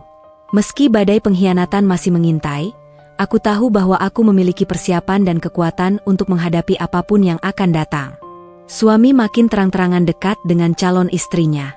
Beberapa minggu setelah aku mulai mencatat semua perlakuannya, aku, Raina, mulai menyadari bahwa pengkhianatan Aditya tidak lagi tersembunyi. Ia kini makin terang-terangan menunjukkan kedekatannya dengan Cindy, wanita yang selama ini kulihat sebagai ancaman diam-diam. Suatu sore, aku sedang duduk di ruang tamu, tubuhku masih lemah karena sakit, ketika tetangga menepuk pintu. "Bu Raina, maaf mengganggu, tapi tadi kami lihat Pak Aditya pergi bersama wanita itu. Mereka bahkan tampak mesra di kafe depan komplek," kata Ibu Tini, tetanggaku yang selalu peduli. Hatiku serasa tersayat. Bukan hanya karena pengkhianatan itu, tapi karena kini semua orang mulai melihat apa yang selama ini kulihat sendiri. Aditya, yang dulu diam-diam mendekati wanita lain, kini berani terang-terangan. Ia tersenyum, tertawa, bahkan memegang tangan Cindy saat mereka berjalan di depan mata orang lain. Aku mencoba tetap tenang, menahan air mata, dan menarik napas panjang. Tubuhku lemah, tapi hatiku mulai membara dengan tekad. Aku tidak bisa lagi berharap pengkhianatan ini berhenti dengan sendirinya. Aku harus tegas. Aku harus bersiap menghadapi kenyataan pahit. Hari-hari berikutnya, aku melihat perubahan yang jelas. Aditya sering membicarakan hal-hal pribadi dengan Cindy melalui telepon, tertawa, dan menunjukkan kemesraan di depan teman-temannya. Ia bahkan membanggakan aset yang dulu kami miliki bersama, seperti rumah dan mobil, kepada Cindy, seolah semua itu menjadi miliknya sendiri. Ketika aku menatapnya atau mencoba bicara, ia hanya menghindar dengan dingin, seakan aku sudah bukan bagian hidupnya lagi. Rasa sakit ini bercampur amarah. Aku merasa dikhianati bukan hanya sebagai istri, tapi sebagai manusia yang mempercayai cinta. Namun, aku ingat semua catatan yang kubuat, semua bukti yang kutumpuk. Aku sadar, aku tidak sendirian. Aku punya kekuatan, aku punya bukti, dan aku punya tekad untuk menghadapi semua ini. Suatu malam, aku duduk di kamar, menatap jendela yang gelap, dan berbisik pada diriku sendiri. Raina, ini bukan tentang dia. Ini tentang dirimu. Kau sakit, kau terluka, tapi kau akan keluar dari ini lebih kuat. Tidak ada yang bisa merenggut harga dirimu. Bukan suami, bukan wanita lain, bukan harta atau pengkhianatan. Di saat pengkhianatan mulai terbuka nyata, aku mulai merasakan satu hal. Meski hatiku sakit, aku memiliki kendali kembali atas hidupku. Aku tidak akan membiarkan dirinya menentukan kebahagiaanku.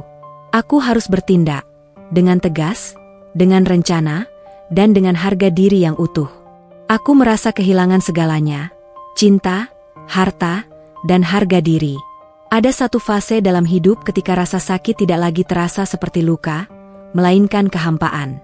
Di titik itulah aku berada. Aku, Raina, duduk sendirian di kamar yang dulu penuh tawa, kini terasa asing dan dingin. Rumah ini masih sama, tapi rasanya bukan lagi milikku.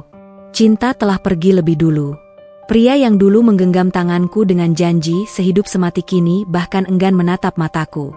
Tatapannya kosong, dingin, seolah aku hanyalah beban yang ingin segera ia singkirkan. Aku tidak lagi melihat suamiku dalam diri Aditya, yang ada hanya orang asing yang kebetulan tinggal di rumah yang sama. Lalu harta. Satu persatu aset yang dulu kami bangun bersama mulai dipamerkan olehnya pada wanita lain. Rumah, mobil, tabungan, semua yang kutopang dengan tenaga, doa, dan pengorbananku, kini disebut-sebut seolah itu hasil kerja kerasnya seorang. Rasanya seperti dirampok dalam keadaan hidup, dan aku tidak berdaya menjerit. Namun yang paling menyakitkan bukanlah cinta yang hilang, atau harta yang direbut. Yang paling menghancurkan adalah harga diriku yang diinjak-injak. Aku sakit. Tubuhku lemah. Tapi alih-alih dilindungi, aku justru diperlakukan seolah tak bernilai. Kata-kata Aditya terus terngiang di kepalaku. Kamu terlalu lemah. Kamu cuma merepotkan. Aku butuh wanita yang lebih pantas. Setiap kata itu seperti palu yang menghantam harga diriku perlahan tapi pasti. Aku mulai mempertanyakan diriku sendiri. Apakah aku benar-benar tidak layak dicintai hanya karena aku sakit? Apakah pengorbananku selama ini tidak pernah berarti? Aku menatap cermin dan hampir tidak mengenali perempuan di hadapanku. Wajah pucat, mata sembab, tubuh yang kurus karena sakit dan stres. Tapi yang paling menyedihkan, aku melihat seorang wanita yang hampir kehilangan keyakinan pada dirinya sendiri. Malam-malamku diisi tangisan tanpa suara. Aku menangis bukan hanya karena dikhianati, tapi karena merasa gagal sebagai istri, sebagai perempuan, sebagai manusia. Aku merasa kehilangan segalanya sekaligus, dan tidak tahu harus memegang apa untuk bertahan. Namun di tengah kehancuran itu, ada satu hal kecil yang tersisa. Satu suara pelan dari dalam hatiku yang berbisik. Jika semuanya sudah direnggut darimu, maka tidak ada lagi yang bisa mereka ambil, selain jika kau menyerah. Aku menyadari sesuatu yang pahit tapi penting. Aku memang kehilangan cinta. Aku mungkin kehilangan harta. Tapi aku belum sepenuhnya kehilangan diriku sendiri. Dan selama aku masih bisa berdiri, meski tertatih, masih bisa berpikir, masih bisa berkata tidak, maka harga diriku belum sepenuhnya mati. Ini adalah titik terendahku. Namun aku tidak tahu saat itu, bahwa dari kehancuran inilah, kebangkitanku akan dimulai. Suami memamerkan aset hasil dari pernikahan kami. Beberapa hari setelah aku merasa kehilangan segalanya, kenyataan pahit kembali menghantam. Aku, Raina, mendengar kabar dari teman dekat bahwa Aditya, suamiku sendiri, kini memamerkan semua aset yang dulu kami bangun bersama, kepada Cindy, wanita yang ia jadikan calon pengganti istrinya. Raina, aku dengar dia memamerkan rumah kalian, mobil, bahkan tabungan yang dulu kalian miliki bersama. Dia bilang itu semua miliknya sekarang, kata Mira, sambil menatapku khawatir. Hatiku seperti diremas. Rasa sakit yang selama ini tertahan kini, meledak menjadi amarah yang mendidih. Bukan hanya karena harta yang kulangit, tapi karena penghinaan publik yang dilakukan oleh seseorang yang dulu kusebut suami. Rumah yang dulu menjadi saksi tawa dan doa kami, kini dibicarakan seolah aku tak punya hak sama sekali. Aku membayangkan bagaimana Aditya tersenyum bangga di hadapan Cindy, menunjukkan harta kami dengan nada menantang, seolah ingin berkata, "Lihat, aku bisa memiliki semua ini tanpa dia." Aku merasa seperti tersingkir dari hidupku sendiri. Semua yang kami bangun bersama kini dipajang dan dijadikan alat pamer. Rasanya bukan hanya harta yang hilang, tapi harga diri yang diinjak-injak di depan mata orang lain. Namun, di tengah rasa sakit itu, aku menemukan sesuatu yang kuat di dalam diriku. Aku mulai sadar bahwa aku tidak perlu membiarkan dirinya menghancurkanku sepenuhnya. Aku sudah mencatat semua perilaku, semua bukti pengkhianatannya, dan kini aku memiliki alasan kuat untuk bangkit. Aku menatap cermin kamar, menarik napas dalam, dan berkata keras pada diri sendiri. Raina, mereka boleh memamerkan harta, tapi mereka tidak bisa mengambil hatimu, keberanianmu, dan harga dirimu. Ini bukan lagi soal cinta yang hilang, ini soal keadilan. Hari-hari berikutnya, aku mulai merencanakan langkah-langkah hukum dan strategis. Aku sadar, Aditya telah menunjukkan wajah aslinya, egois, sombong, dan penuh pengkhianatan. Dan aku harus membuktikan bahwa seorang wanita yang terluka bukan berarti lemah. Aku tidak tahu kapan waktu yang tepat, tapi satu hal jelas, aku akan menegakkan hakku. Aku akan mengambil kembali kendali atas hidupku, bukan dengan membalas dendam, tapi dengan ketegasan dan keberanian yang lahir dari rasa sakit dan pengalaman. Malam itu, aku menulis di buku catatanku. Hari ini aku menyaksikan penghinaan itu, tapi aku tidak akan hancur. Semua bukti ada di tangan. Waktuku untuk bangkit akan datang. Bahkan saat Aditya tampak menang dalam dunia material, aku mulai merasakan kekuatan baru dalam diriku. Kekuatan yang tidak bisa dirampas oleh siapapun. Bukan suami, bukan wanita lain, bukan harta. Rasa sakit fisik dan mental membuatku hampir putus asa. Ada hari-hari ketika rasa sakit tidak datang bergantian, tetapi bersamaan, menyerang tubuh dan pikiran tanpa jeda. Aku, Raina, mengalaminya di titik terlemah hidupku. Tubuhku semakin sering menyerah. Demam datang dan pergi, rasa nyeri menusuk di persendian, napas terasa berat bahkan hanya untuk bangkit dari tempat tidur. Obat-obatan menumpuk di meja samping ranjang, tapi tidak satu pun mampu menghilangkan kelelahan yang kurasakan. Dokter menyebut kondisiku butuh istirahat total dan dukungan mental yang kuat. Ironisnya, justru saat itulah aku kehilangan semua dukungan. Namun yang paling menyiksa bukan rasa sakit fisik, melainkan pikiranku sendiri. Setiap malam, ketika rumah menjadi sunyi, pikiranku dipenuhi pertanyaan yang tidak pernah mendapat jawaban. Apa salahku? Mengapa aku diperlakukan seperti ini? Aku mengingat janji pernikahan, kata-kata cinta, dan tawa yang kini terasa seperti ilusi. Semuanya runtuh, meninggalkan kehampaan yang sulit dijelaskan. Ada saat-saat ketika aku duduk sendirian di kamar gelap, memeluk lutut, dan menangis tanpa suara. Air mata tidak lagi hangat, hanya jatuh begitu saja, seperti tubuhku yang sudah lelah bereaksi. Aku merasa tidak berguna, tidak diinginkan, dan ditinggalkan saat paling membutuhkan. Beberapa kali, pikiranku melayang pada satu pikiran berbahaya, mungkin semua ini akan lebih mudah jika aku tidak ada. Pikiran itu datang bukan sebagai keinginan, tetapi sebagai bisikan keputusasaan, tanda betapa hancurnya kondisi mentalku saat itu. Namun, di tengah jurang gelap itu, satu hal menahanku, kesadaranku bahwa aku tidak benar-benar ingin menyerah. Aku hanya ingin rasa sakit ini berhenti. Aku menghubungi Mira, sahabatku, dengan suara gemetar. Aku capek, aku merasa sendirian, kataku pelan. Mira tidak banyak bicara, tapi ia datang, duduk di sampingku, menggenggam tanganku. Untuk pertama kalinya setelah sekian lama, aku merasa tidak sendirian. Aku mulai menyadari sesuatu yang penting. Rasa putus asa ini bukan akhir hidupku, melainkan tanda bahwa aku butuh pertolongan. Bukan dari Aditya, bukan dari orang yang telah menyakitiku, tapi dari diriku sendiri dan orang-orang yang masih peduli. Malam itu, aku menatap langit dari jendela kamar dan berjanji dalam hati. Aku boleh hancur, tapi aku tidak akan hilang. Aku akan bertahan, meski hanya 1 hari lagi. Ini adalah titik kritis hidupku. Aku hampir menyerah, namun tidak sepenuhnya jatuh. Dan dari hampir itu, aku perlahan belajar satu hal. Bertahan juga adalah bentuk keberanian. Teman dan keluarga memberi dukungan moral. Aku tidak langsung menyadari bahwa aku masih punya tempat untuk bersandar. Selama ini, aku terlalu fokus pada rasa sakit dan pengkhianatan, hingga lupa melihat orang-orang yang diam-diam tetap berdiri di sekelilingku. Di saat tubuh dan mentalku hampir runtuh, merekalah yang perlahan menarikku kembali ke permukaan.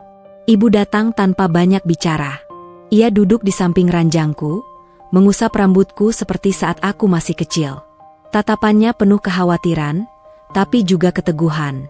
"Kamu tidak sendiri, Nak," ucapnya pelan. Kalimat sederhana itu membuat dadaku sesak. Bukan karena sedih, tapi karena akhirnya aku merasa aman. Ayah, yang biasanya pendiam, hanya berkata singkat namun tegas. "Apapun yang terjadi, kamu tetap anak kami. Tidak ada siapapun yang berhak merendahkanmu." Kata-kata itu menancap dalam-dalam di hatiku. Untuk pertama kalinya setelah sekian lama, aku merasa dilindungi. Sahabatku, Mira, datang hampir setiap hari. Ia membantuku minum obat, mengingatkanku makan, dan yang paling penting, mendengarkan tanpa menghakimi. Aku bisa menangis di hadapannya tanpa perlu menjelaskan apapun. Ia tidak mencoba memberiku nasihat kosong, hanya hadir dengan tulus. Beberapa saudara dan teman lama mulai menghubungiku. Ada yang sekadar mengirim pesan, ada yang datang membawa makanan, ada pula yang hanya berkata, "Kami percaya kamu kuat." Hal-hal kecil itu, yang dulu mungkin kuanggap sepele, kini terasa seperti jangkar yang menahanku agar tidak tenggelam. Di tengah dukungan itu, aku mulai melihat diriku sendiri dengan cara berbeda. Aku bukan wanita lemah yang dibuang begitu saja. Aku adalah seseorang yang sedang terluka, dan luka bisa disembuhkan jika dirawat. Malam itu, setelah semua pulang, aku duduk sendiri sambil menatap buku catatan yang selama ini kuisi dengan air mata dan bukti perlakuan Aditya. Tanganku gemetar, tapi hatiku mulai terasa lebih tenang. Aku sadar, aku tidak harus menghadapi semua ini sendirian. Aku menulis satu kalimat pendek. Aku masih berdiri karena aku dicintai, bukan oleh orang yang meninggalkanku, tapi oleh mereka yang memilih bertahan bersamaku. Ini bukan tentang keajaiban yang menghapus rasa sakit. Ini tentang kehadiran manusia-manusia tulus yang membuktikan bahwa di balik pengkhianatan, masih ada kasih yang nyata. Dan dari sinilah, perlahan, aku mulai mengumpulkan kembali serpihan keberanianku. Aku mulai merencanakan langkah untuk membela diri. Untuk pertama kalinya setelah sekian lama, aku bangun bukan dengan air mata, melainkan dengan satu pikiran yang jelas. Aku harus melindungi diriku sendiri. Aku, Raina, menyadari bahwa bertahan saja tidak cukup. Aku perlu bertindak dengan tenang, terukur, dan cerdas. Aku duduk di meja kecil di kamarku, membuka kembali buku catatan yang selama ini menjadi saksi bisu penderitaanku. Setiap halaman berisi tanggal, kata-kata kasar, penelantaran, ancaman perceraian, hingga bukti bagaimana Aditya membanggakan aset kami kepada wanita lain. Dulu aku menulisnya sambil menangis. Kini aku membacanya dengan mata yang lebih jernih. Aku mulai memilah semuanya. Bukti pesan singkat dan rekaman suara. Catatan tanggal ketika ia menolak membantuku saat sakit. Nama saksi, tetangga, teman, bahkan keluarganya sendiri. Dokumen kepemilikan aset yang sebagian besar berasal dari jerih payah dan namaku, semua itu bukan lagi beban emosional, melainkan alat perlindungan. Aku berkonsultasi dengan sepupuku, Rizal, yang bekerja di bidang hukum. Ia mendengarkan ceritaku tanpa menyela. Setelah aku selesai, ia berkata tegas, "Raina, kamu bukan hanya dikhianati, kamu ditelantarkan dan dirugikan. Kamu punya hak untuk membela diri." Kalimat itu membuka mataku. Selama ini aku terlalu sibuk merasa bersalah dan menyalahkan diri sendiri, sampai lupa bahwa aku juga punya hak, sebagai istri, sebagai manusia, sebagai warga negara. Aku mulai mencatat rencana langkah demi langkah. 1. Menjaga kesehatan dan stabilitas mentalku terlebih dahulu. 2. Mengamankan semua dokumen penting. 3. Membatasi komunikasi dengan Aditya dan mencatat setiap interaksi. 4. Menyiapkan saksi dan bukti tertulis. 5. Menentukan batas yang tidak boleh lagi ia langgar, tidak ada lagi ledakan emosi. Tidak ada lagi tangisan histeris. Yang ada hanya ketegasan yang lahir dari terlalu lama disakiti. Malam itu, Aditya mengirim pesan singkat. "Kita bisa bicara baik-baik. Aku capek ribut." Aku menatap layar ponsel lama sekali. Dulu, satu pesan seperti itu sudah cukup membuatku berharap. Kini, aku hanya menjawab singkat. "Kita bicara jika ada saksi." Tanganku gemetar saat mengirim pesan itu, tapi setelahnya ada rasa lega yang belum pernah kurasakan sebelumnya. Aku mulai mengambil kembali kendali. Aku menatap diriku di cermin. Wajahku masih pucat, tubuhku belum sepenuhnya pulih, tapi mataku berbeda. Ada keberanian di sana, bukan keberanian untuk melawan dengan amarah, melainkan keberanian untuk tidak lagi diinjak-injak. Dalam hati aku berjanji, aku tidak akan membalas dengan kebencian. Aku akan membela diri dengan kebenaran. Ini adalah awal dari perlawanan yang sunyi namun kuat. Bukan dengan teriakan, bukan dengan balas dendam, melainkan dengan kesadaran, bukti, dan harga diri yang perlahan kembali utuh. Wanita yang dikagumi suami ternyata menipu dia. Hari itu, berita yang kuharapkan sekaligus menegangkan akhirnya sampai kepadaku. Aku, Raina, mendengar dari teman dekat Aditya bahwa Cindy, wanita yang selama ini membuat suamiku membanggakan asetku dan meremehkan diriku, ternyata menipunya. Semua janji manisnya, senyum yang memikat, dan perhatian yang dipamerkan hanyalah sandiwara. Aditya, yang selama ini begitu sombong, kini tampak kebingungan. Teman-temannya bahkan berkata kepadanya, "Cindy hanya menginginkan uangmu, Adi.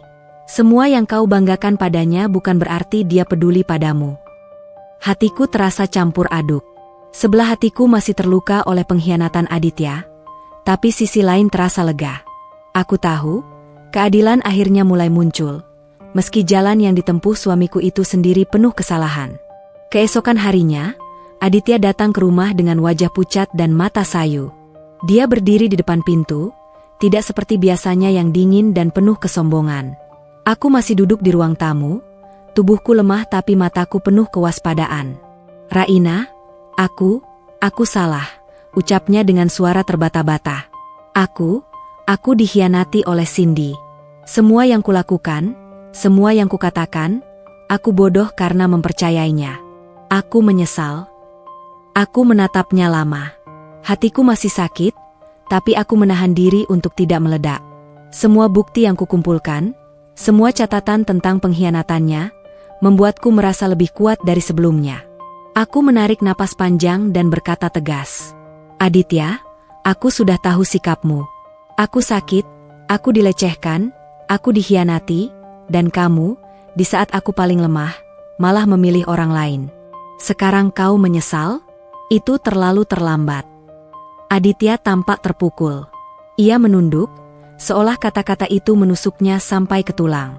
"Raina, aku tidak tahu harus bagaimana. Aku benar-benar menyesal. Tolong beri aku kesempatan." Aku menatapnya dengan dingin, hati bergetar tapi tetap tegas. "Tidak ada kesempatan, Adi. Aku menolak mentah-mentah. Aku tidak akan membiarkan diriku kembali terluka. Dan kau harus belajar satu hal.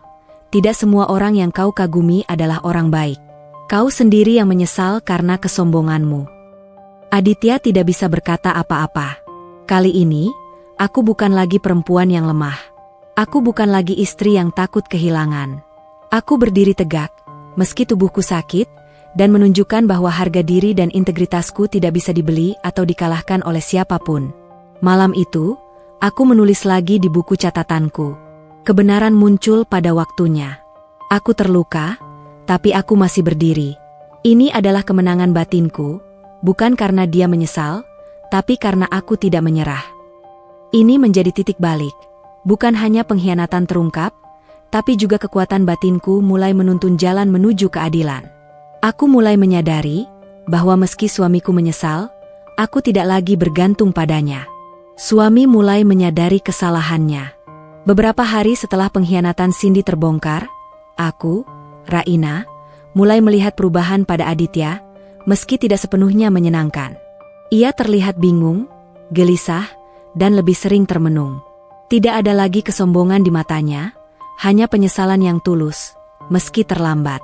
Suatu sore, ia datang lagi ke rumah. Kali ini, langkahnya pelan, wajahnya pucat, dan matanya tidak lagi menatapku dengan nada sombong. Ia berdiri di depan pintu, ragu, seperti seorang anak yang ketahuan bersalah. Raina, aku benar-benar salah. Semua yang kulakukan, semua kata-kata dan perbuatanku, aku salah. Aku mengkhianatimu saat kau sedang sakit. Aku bodoh karena mempercayai wanita itu, dan aku menyakiti orang yang paling berharga dalam hidupku, katanya dengan suara yang bergetar. Hatiku masih sakit, tapi aku menahan diri untuk tidak langsung bereaksi. Selama ini aku telah mencatat semuanya, menahan air mata, dan menguatkan diriku. Kata-katanya adalah pengakuan yang kutunggu, bukan untuk memaafkan, tapi sebagai bukti bahwa kesalahan itu akhirnya diakui. Aku menatapnya panjang. Aditya, kamu terlambat. Kamu meninggalkanku di saat aku paling lemah. Kamu menipu hatiku sendiri, dan kamu mempermalukanku di depan orang lain. Sekarang kau menyesal? Itu tidak menghapus semua luka yang kau ciptakan. Ia menunduk, tak mampu menatap mataku. Suara hatinya terdengar di setiap kata yang terucap. Penyesalan yang nyata, tapi terlalu terlambat untuk mengubah masa lalu. Aku menarik napas panjang, menenangkan diri, dan berkata tegas. Kesadaranmu memang terlambat. Tapi aku ingin kau tahu, aku tidak akan kembali kepada orang yang pernah mengkhianatiku. Aku sakit, tapi aku bangkit. Harga diriku tidak bisa kau beli atau kau minta maaf begitu saja. Aditya hanya diam. Aku bisa melihat di matanya campuran rasa bersalah, ketakutan, dan kehampaan. Ia akhirnya menyadari, kesombongan dan pengkhianatan tidak akan pernah memberi kebahagiaan. Semua yang ia banggakan selama ini hanyalah ilusi. Malam itu, aku duduk di kamar sambil menulis di buku catatanku. Dia baru sadar, tapi aku sudah bangkit. Penyesalannya bukan lagi haknya untuk menuntut maafku. Aku telah belajar satu hal, harga diriku adalah milikku sendiri, dan tidak ada siapapun yang bisa mengambilnya. Ini adalah titik di mana aku menyadari kekuatan batinku mulai benar-benar pulih. Aku masih sakit secara fisik, tapi secara mental dan emosional, aku mulai menemukan kendali kembali. Kesadaran Aditya hanyalah cermin dari kesalahan yang telah diperbuatnya, bukan tiket untuk membalikkan semuanya. Ini menjadi momen penting, aku bukan lagi korban, aku adalah perempuan yang bangkit dengan kepala tegak, meski luka masih terasa. Penyesalan pertama muncul tapi terlambat. Beberapa minggu setelah pengkhianatan Cindy terbongkar, Aditya mulai menunjukkan sisi lain dari dirinya. Tidak lagi sombong atau pura-pura tegar, ia terlihat lelah, gelisah, dan sering menunduk saat berbicara. Aku, Raina, mengamati perubahan itu dengan hati campur aduk. Suatu sore, Aditya datang ke rumah. Ia berdiri di depan pintu, menatapku dengan wajah yang tampak penyesalan dan ketakutan. Raina, aku menyesal. Aku bodoh karena mempercayai wanita itu, karena meninggalkanmu saat kau sakit. Karena meremehkan semua yang kau lakukan, ucapnya pelan, hampir berbisik.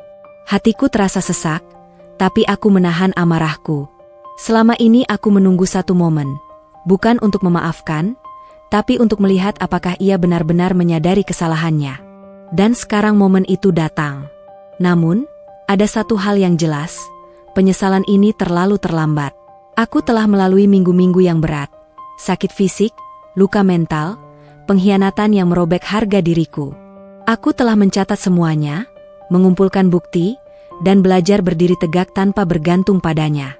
Aku menatapnya panjang dan berkata dengan tegas, "Aditya, penyesalanmu datang terlambat.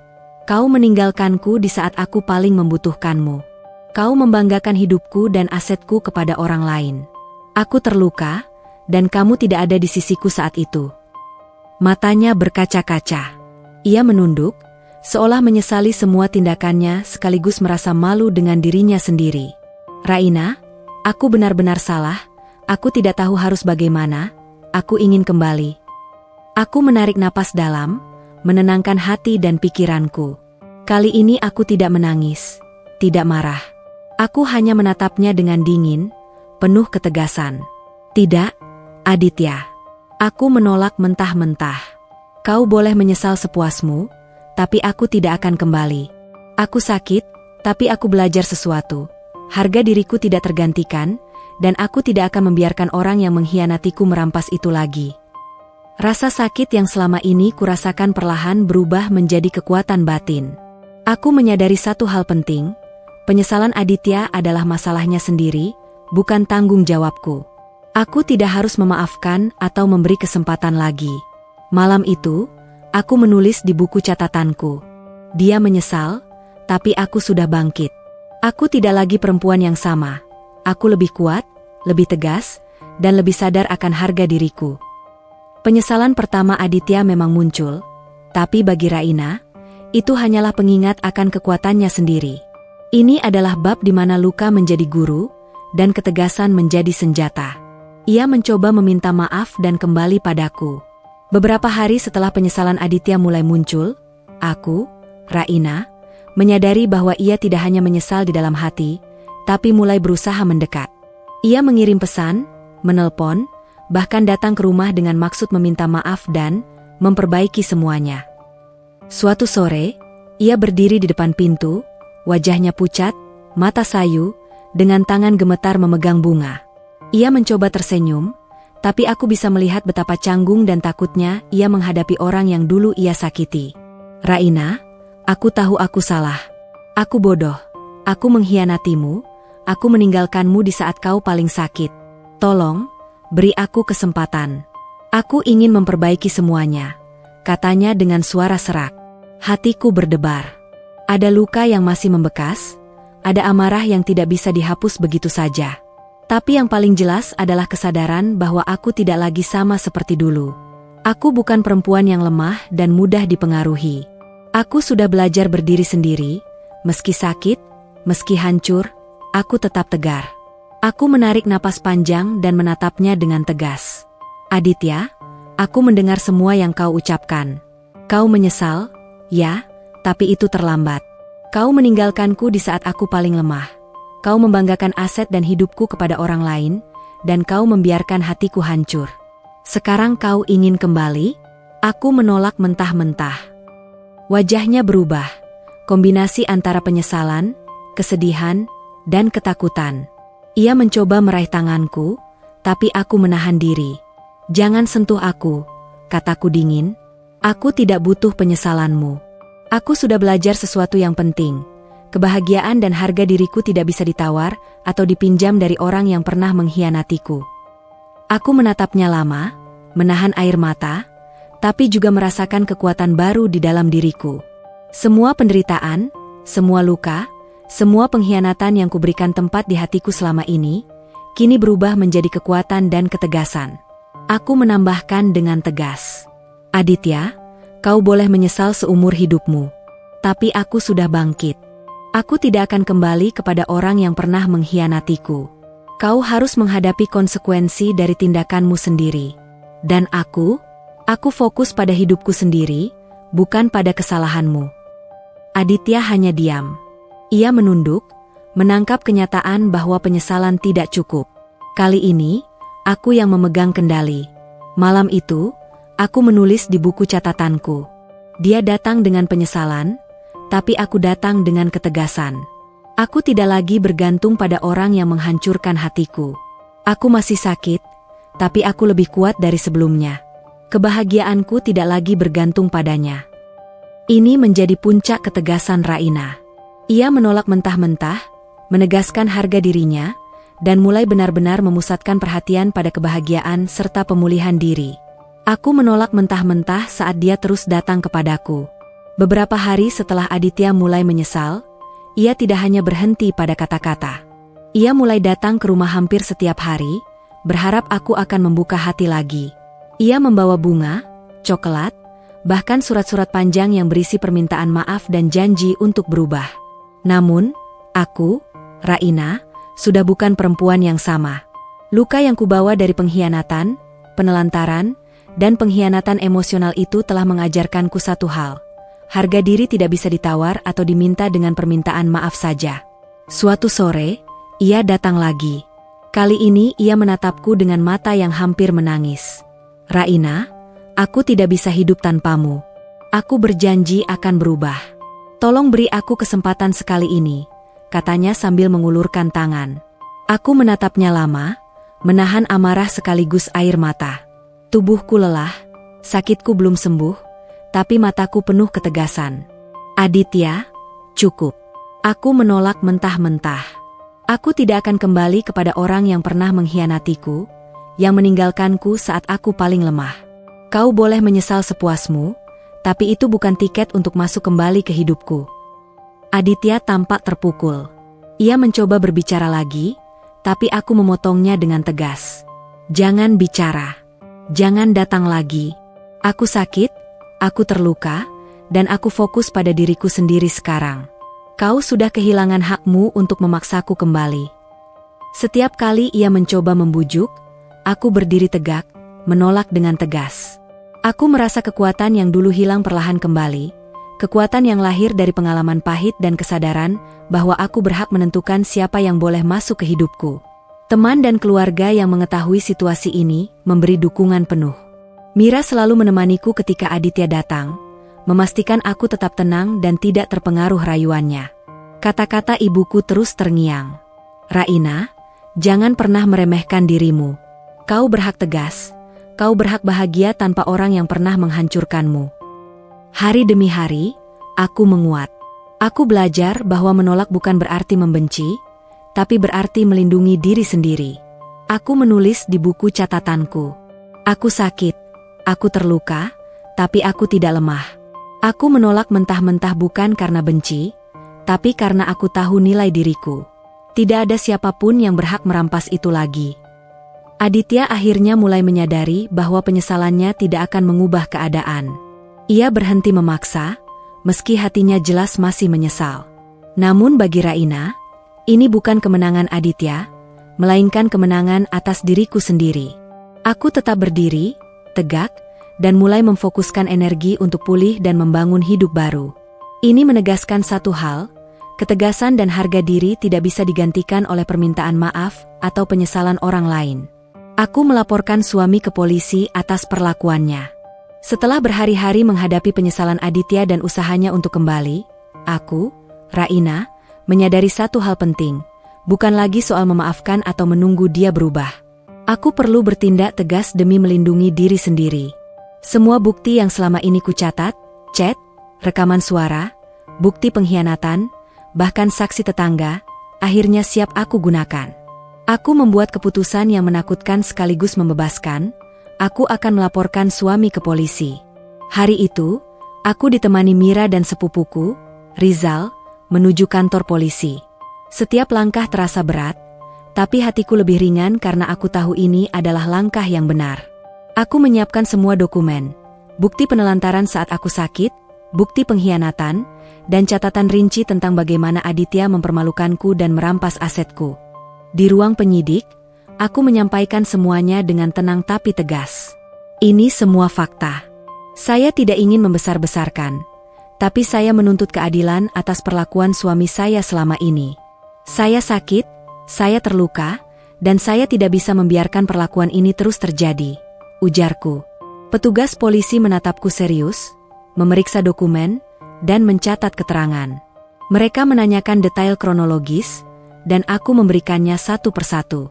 Tidak ada rasa takut, hanya ketegasan yang lahir dari pengalaman pahit dan kebutuhan untuk melindungi diri. Aku merasa lega ketika petugas berkata, "Kami akan menindaklanjuti laporan ini dan memastikan hak Anda dilindungi." Keluar dari kantor polisi, aku menatap langit biru dan menarik napas dalam-dalam. Ada rasa ringan yang belum pernah kurasakan selama berminggu-minggu. Aku bukan lagi korban yang terdiam. Aku bukan lagi istri yang hanya menangis di rumahnya sendiri. Aku telah mengambil tindakan, dan itu memberiku kekuatan yang baru. Di rumah, aku menulis di buku catatanku. Hari ini aku berdiri untuk diriku sendiri.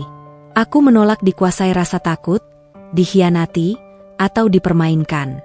Aku melaporkan semua perlakuan itu, bukan untuk balas dendam, tapi untuk menegakkan harga diriku. Rasa sakit fisik masih ada, tapi rasa sakit batin mulai mereda karena aku tahu sekarang aku memiliki kendali. Aku tidak lagi menunggu pengakuan atau penyesalan Aditya. Aku menegakkan batasanku, melindungi hakku, dan mengambil alih hidupku kembali. Ini menjadi titik klimaks aksi hukum dan keberanian Raina. Dari sini, fokus cerita mulai bergeser pada pemulihan dirinya, ketegasan terhadap suami, dan membangun kembali harga diri serta kebahagiaan. Suami dan wanita itu menghadapi konsekuensi hukum. Setelah aku, Raina, melaporkan semua perlakuan Aditya ke polisi, proses hukum mulai berjalan. Aku merasa campuran antara lega dan tegang, karena ini adalah pertama kalinya aku benar-benar menghadapi konsekuensi nyata dari pengkhianatan yang selama ini menimpa hidupku. Penyelidikan dilakukan dengan teliti. Polisi memeriksa bukti-bukti yang aku berikan, catatan rinci tentang pengabaian saat aku sakit, pesan-pesan kasar dan manipulatif, serta bukti bahwa Aditya memamerkan aset kami kepada wanita lain, Cindy, yang juga ternyata menipu dan memanfaatkan suamiku. Beberapa minggu kemudian, aku dipanggil untuk mendengar perkembangan kasus. Petugas menyampaikan, berdasarkan bukti yang diberikan, tindakan Pak Aditya dan Cindy telah menimbulkan kerugian emosional dan hukum terhadap Anda. Mereka akan diproses sesuai hukum yang berlaku. Aku menarik napas panjang, menahan rasa haru. Akhirnya, keadilan mulai bekerja. Tidak hanya Aditya yang mulai menyadari kesalahannya, tapi kini ada konsekuensi nyata. Aditya diwajibkan menghadiri sidang, menjalani mediasi, dan mempertanggungjawabkan perlakuannya secara hukum. Cindy juga harus bertanggung jawab karena menipu, memanipulasi, dan memanfaatkan orang lain demi keuntungan sendiri. Aku bisa melihat bahwa hukum tidak memihak pada siapa yang tampak kuat atau sombong, melainkan pada bukti dan kebenaran. Semua catatan, bukti, dan saksi yang aku siapkan membuktikan bahwa aku bukan sekadar korban pasif, tapi seseorang yang berani menegakkan haknya sendiri. Malam itu, aku menulis di buku catatanku. Keadilan berjalan lambat, tapi ia tetap ada. Mereka harus menghadapi konsekuensi dari perbuatan mereka, dan aku tidak lagi menjadi korban. Aku berdiri tegak, terluka tapi kuat, dan hidupku kembali berada di tanganku sendiri. Rasa sakit fisik yang selama ini menghantuiku mulai terasa ringan dibandingkan dengan rasa lega dan kemenangan batin. Aku menyadari bahwa tindakan tegas dan keteguhan hati bukan hanya membela diri, tapi juga menjadi pelajaran bahwa setiap orang harus mempertahankan harga diri dan haknya, meski dalam keadaan tersakiti. Ini menandai titik penting. Kebenaran dan keadilan mulai menang, dan aku mulai bisa menatap masa depan dengan kepala tegak, meski luka masih membekas. Aku menghadapi persidangan dan harus membuktikan semua. Beberapa minggu setelah polisi memproses laporan yang kubuat, aku, Raina, akhirnya memasuki fase paling menegangkan, persidangan. Selama ini, aku hanya bisa menunggu di rumah, memikirkan langkah-langkah hukum yang harus diambil, sambil terus merawat diriku yang masih lemah karena sakit. Kini, aku harus berdiri di ruang sidang dan membuktikan semua yang selama ini kulalui. Hari itu, aku datang dengan pakaian formal, rambut terikat rapi, dan wajah tegas. Meskipun tubuhku masih lemah, tatapanku penuh keteguhan. Mira dan sepupuku Rizal mendampingi, memastikan aku tetap fokus.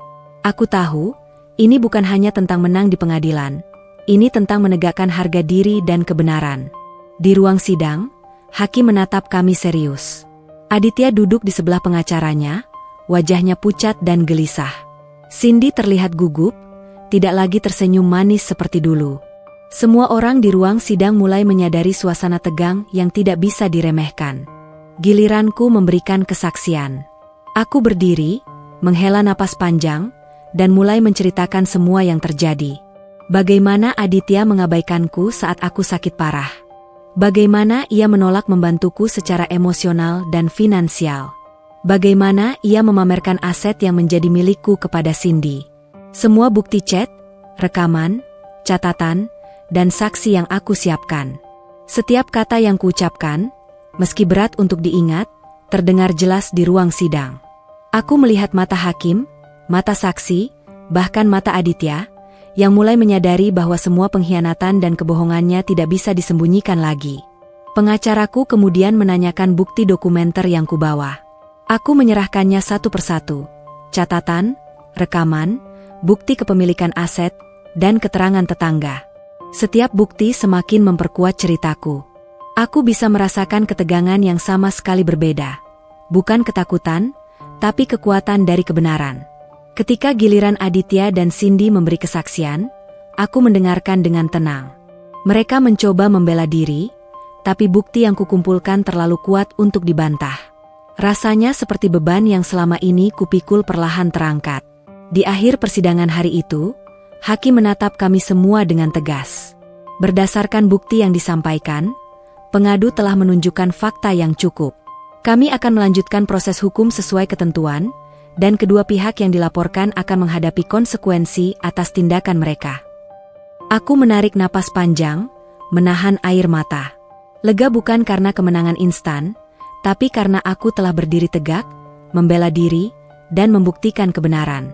Semua penderitaan, luka, dan sakit fisik yang kutanggung selama ini akhirnya memiliki arti. Aku membuktikan bahwa seorang perempuan tidak harus diam ketika disakiti. Di rumah malam itu, aku menulis di buku catatanku. Hari ini aku membuktikan bahwa kebenaran adalah senjata yang paling kuat. Aku sakit, aku terluka, tapi aku berdiri. Harga diriku, hakku, dan keberanianku tidak bisa dirampas. Ini menjadi titik klimaks emosional dan hukum. Raina bukan lagi korban pasif, melainkan wanita yang tegas, cerdas, dan berani menghadapi pengkhianatan dengan bukti dan keteguhan hati. Dukungan dari keluarga dan teman sangat berarti. Setelah persidangan berjalan, aku, Raina, mulai merasakan efek dari semua penderitaan yang kualami. Tubuhku masih lemah karena sakit. Mentalku kadang goyah karena tekanan yang begitu lama, tapi ada satu hal yang membuatku tetap berdiri. Dukungan dari keluarga dan teman-teman terdekat. Setiap hari, Mira datang ke rumah, membawa makanan hangat, obat-obatan, dan selalu duduk di sampingku, mendengarkan semua keluh kesahku. Ia tidak pernah menghakimi, hanya ada untukku, memberi semangat, dan sesekali memaksaku tersenyum. Ibu selalu memastikan aku makan dengan teratur, mengingatkan aku untuk minum obat, dan sesekali menahan tangisnya saat melihatku terluka.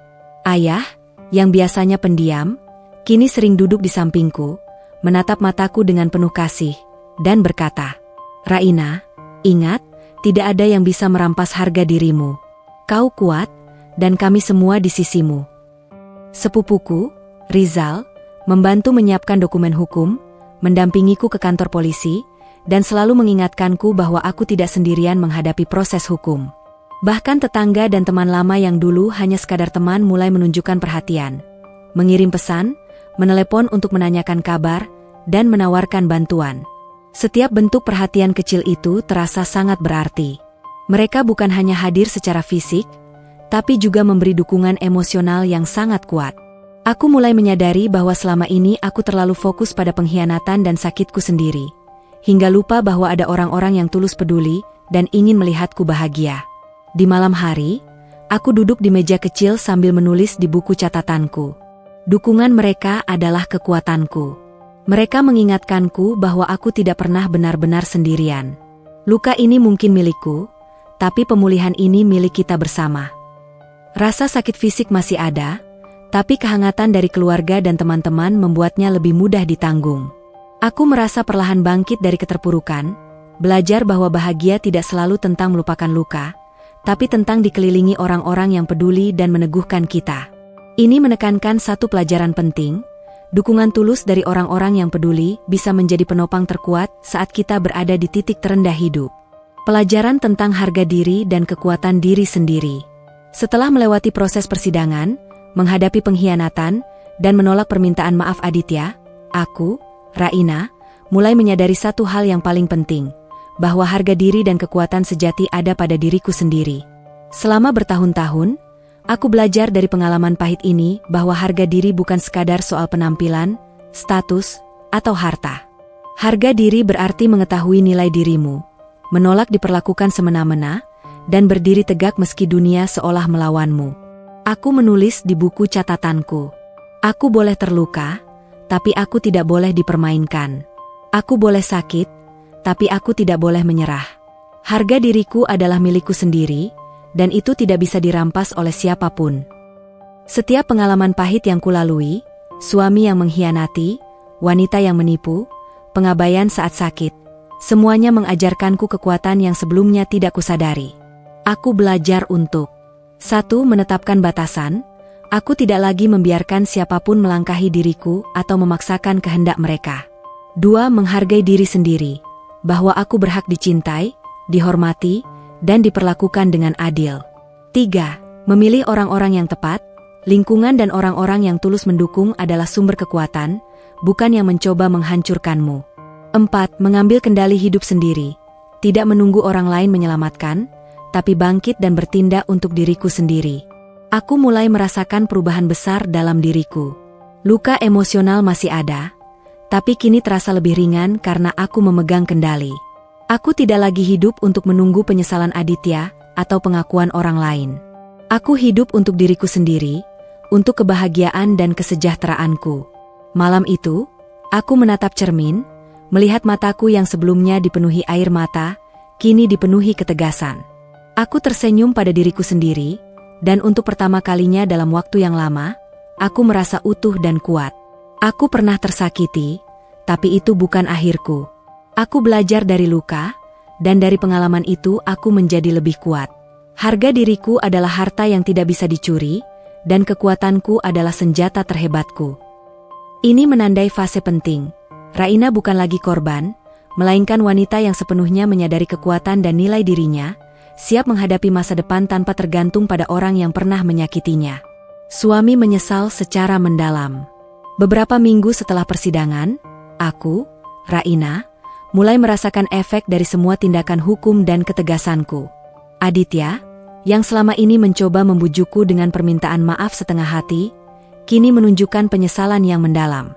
Ia datang ke rumah, kali ini bukan membawa bunga atau hadiah manis. Matanya merah, suaranya parau, dan langkahnya lambat, penuh kehati-hatian. Aku bisa merasakan bahwa ia benar-benar hancur oleh kesadaran akan kesalahannya. Raina, aku benar-benar menyesal. Aku sadar semua yang kulakukan salah. Aku menyakiti orang yang paling berharga dalam hidupku, mengabaikanmu saat kau sakit, dan mempermalukanmu di depan orang lain. Aku tidak tahu harus bagaimana, katanya sambil menunduk, tak mampu menatap mataku. Hatiku bergetar, tapi aku tetap teguh. Penyesalan yang muncul kini bukan lagi untuk mengembalikan hubungan, tapi sebuah pengakuan akan semua luka yang ia ciptakan. Aku menatapnya panjang, mengingat semua penderitaan yang kulalui, sakit fisik, pengkhianatan, pengabaian, dan usaha untuk bangkit dari kehancuran. Aditya, ucapku dengan nada tenang tapi tegas, penyesalanmu datang terlambat. Aku telah melewati semua yang kau lakukan dan belajar satu hal penting. Kebahagiaanku dan harga diriku tidak tergantung padamu. Kau boleh menyesal seumur hidupmu, tapi aku sudah bangkit. Ia menunduk lebih dalam, tampak menyesali setiap kata dan tindakannya. Matanya basah, tapi kali ini aku tidak tersentuh. Tidak ada rasa marah, tapi ada ketegasan yang lahir dari pengalaman pahit. Aku sadar bahwa penyesalan Aditya hanyalah miliknya sendiri. Itu bukan tiket untuk kembali ke hidupku. Malam itu, aku menulis di buku catatanku. Dia menyesal, tapi aku sudah bangkit. Kesalahan orang lain tidak boleh menentukan kebahagiaanku. Aku belajar untuk memaafkan bukan demi dia, tapi demi kedamaian batinku sendiri. Ini menekankan satu hal penting, penyesalan orang yang menyakiti tidak selalu berarti mereka layak mendapat kesempatan kedua. Raina kini memahami bahwa kebahagiaan sejati berasal dari harga diri dan kekuatan dirinya sendiri, bukan dari pengakuan atau penyesalan Aditya. Aku mulai bangkit dari sakit dan trauma. Setelah semua pengkhianatan, penyesalan Aditya, dan proses hukum yang melelahkan, aku, Raina, akhirnya menemukan titik di mana aku bisa mulai bangkit dari sakit dan trauma. Tubuhku masih lemah karena sakit yang menahun, dan luka mentalku belum sepenuhnya sembuh. Namun, aku menyadari bahwa jika aku ingin hidupku kembali utuh, aku harus mulai bergerak, sedikit demi sedikit. Hari-hari pertamaku fokus pada pemulihan fisik. Aku mulai mengatur pola makan, minum obat sesuai resep dokter, dan perlahan menambahkan latihan ringan untuk menjaga stamina. Setiap langkah kecil terasa berat, tapi juga memberiku rasa kemenangan. Aku mulai menyadari bahwa tubuhku adalah benteng pertamaku, dan aku harus menjaganya. Selain fisik, aku juga mulai menangani trauma emosional. Setiap malam, aku duduk dengan buku catatanku, menulis semua perasaan yang selama ini tertahan, rasa sakit, marah, kecewa, takut. Menulis bukan hanya menjadi terapi, tapi juga cara untuk menyaring emosi dan menemukan kekuatan di dalam diri sendiri. Teman-teman dan keluargaku terus mendukung. Mira datang hampir setiap hari, duduk di sampingku sambil mendengarkan tanpa menghakimi. Ibu dan ayah selalu menegaskan bahwa aku tidak sendiri, dan bahwa aku berhak untuk hidup bahagia. Dukungan itu tidak hanya membuatku merasa dicintai, tapi juga memberikan energi untuk terus bangkit. Aku juga mulai melakukan hal-hal yang dulu kuabaikan karena kesibukan rumah tangga dan penderitaan. Membaca buku, menonton film inspiratif, dan berjalan-jalan di taman dekat rumah. Perlahan, aku menemukan kebahagiaan sederhana yang selama ini hilang. Aku belajar bahwa kebahagiaan bukan tentang orang lain, tapi tentang bagaimana aku memperlakukan diriku sendiri. Selain itu, aku mulai menata mental dan emosiku dengan lebih sadar. Aku menghadapi kenangan pahit tanpa menghindar.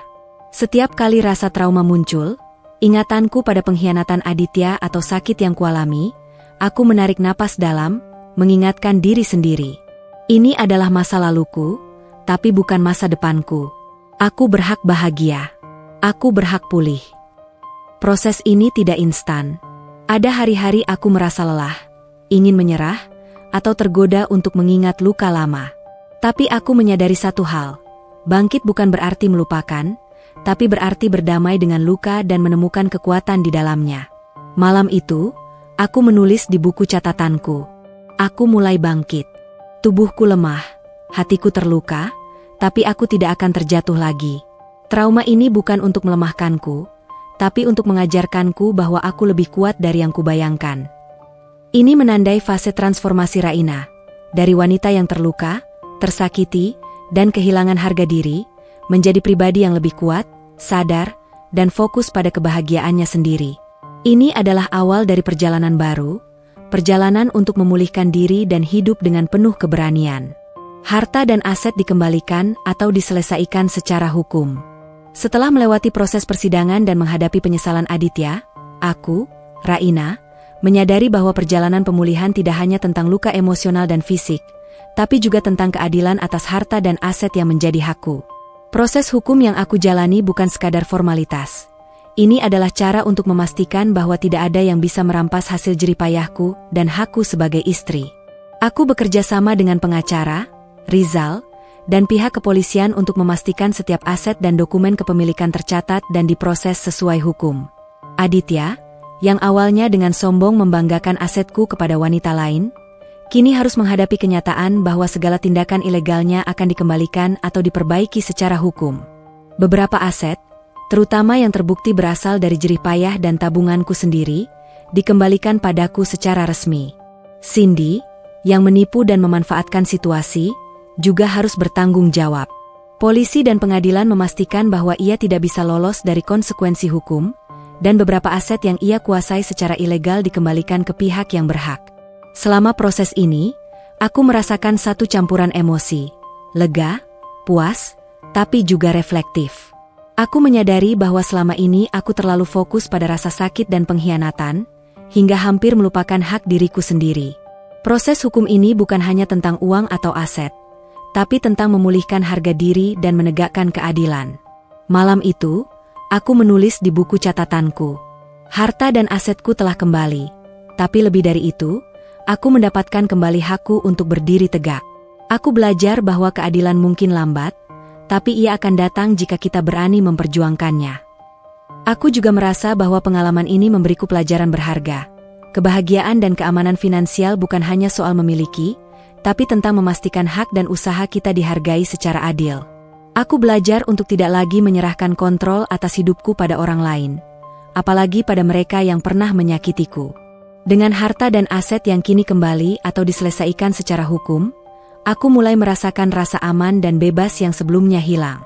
Bukan lagi terikat pada rasa takut atau manipulasi orang lain, aku mulai memikirkan masa depan dengan lebih jernih, fokus, dan optimis. Ini menegaskan satu hal, keadilan atas hak dan aset bukan sekadar kemenangan materi, tapi juga simbol pemulihan harga diri dan kekuatan pribadi. Kehidupan baru dimulai tanpa suami yang dulu.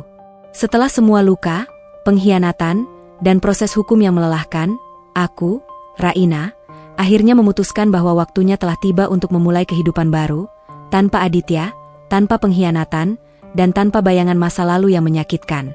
Pagi itu, aku duduk di teras rumah dengan secangkir teh hangat.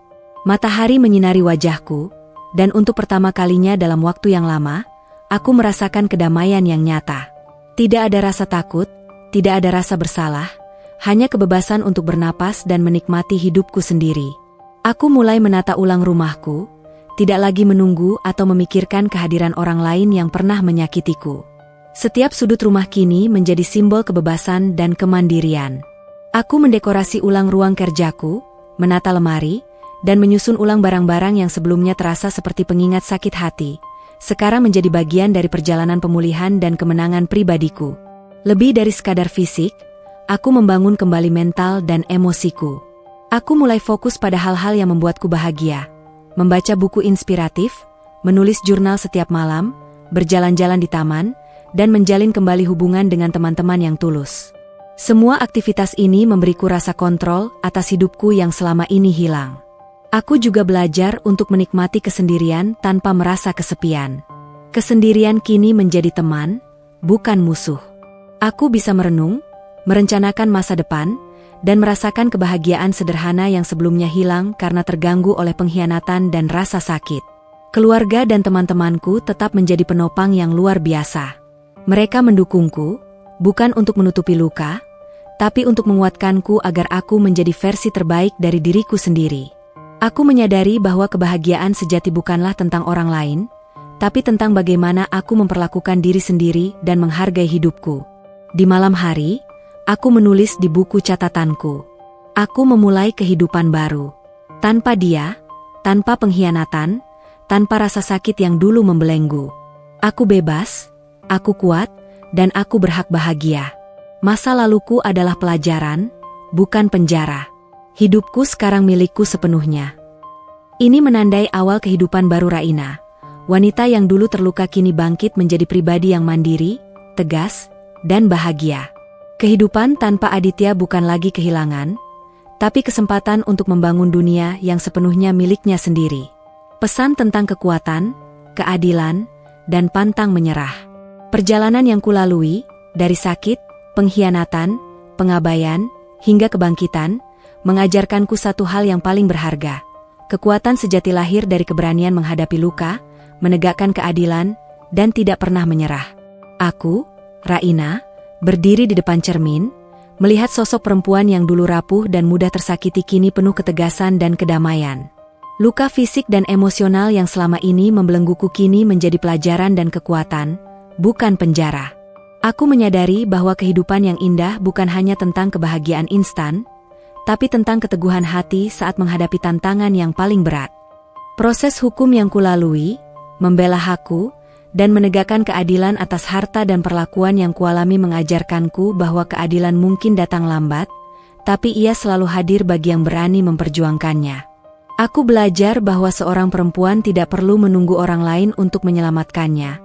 Kita punya kekuatan untuk bertindak dan mengubah nasib sendiri. Aku juga menyadari satu hal penting, kebahagiaan sejati tidak tergantung pada orang lain. Ia lahir dari kesadaran bahwa kita berhak dicintai, dihormati, dan dihargai. Penyesalan Aditya, konsekuensi hukum yang dijalani, dan pemulihan diri yang kujalani bukanlah tentang balas dendam, tapi tentang menegakkan harga diri dan martabat. Malam itu, aku menulis di buku catatanku, kata-kata yang akan selalu kujadikan pengingat seumur hidup. Aku pernah terluka, pernah dikhianati, pernah merasa hancur. Tapi aku tidak menyerah. Aku berdiri tegak, menegakkan hakku, memulihkan diriku, dan menemukan kebahagiaan yang sejati. Kekuatan, keadilan, dan keberanian untuk pantang menyerah adalah kunci hidupku. Siapapun bisa terluka, tapi tidak semua berani bangkit. Aku berani. Ini menjadi penutup perjalanan panjangku, menegaskan 3 pesan utama. 1. Kekuatan, bahwa dalam diri setiap orang, terutama perempuan, terdapat kekuatan luar biasa untuk menghadapi kesakitan dan mengubah nasib. 2. Keadilan, bahwa tindakan yang salah tidak akan luput dari konsekuensi jika kita berani memperjuangkannya. 3. Pantang menyerah, bahwa hidup selalu memberi kesempatan bagi mereka yang berani bangkit dan mengambil kendali atas diri mereka sendiri. Kini, aku tidak lagi hidup dalam bayangan pengkhianatan atau penyesalan orang lain. Aku hidup dengan kepala tegak, hati damai, dan tekad yang tak tergoyahkan. Perjalanan ini menegaskan satu hal. Setiap luka adalah pelajaran, setiap pengkhianatan adalah guru, dan setiap keberanian adalah kemenangan pribadi yang sesungguhnya. Dan dengan itu, aku menatap masa depan dengan senyum, yakin bahwa kehidupan yang penuh harga diri, kebahagiaan, dan keberanian adalah hakku, dan aku tidak akan pernah menyerah untuk meraihnya. Tamat.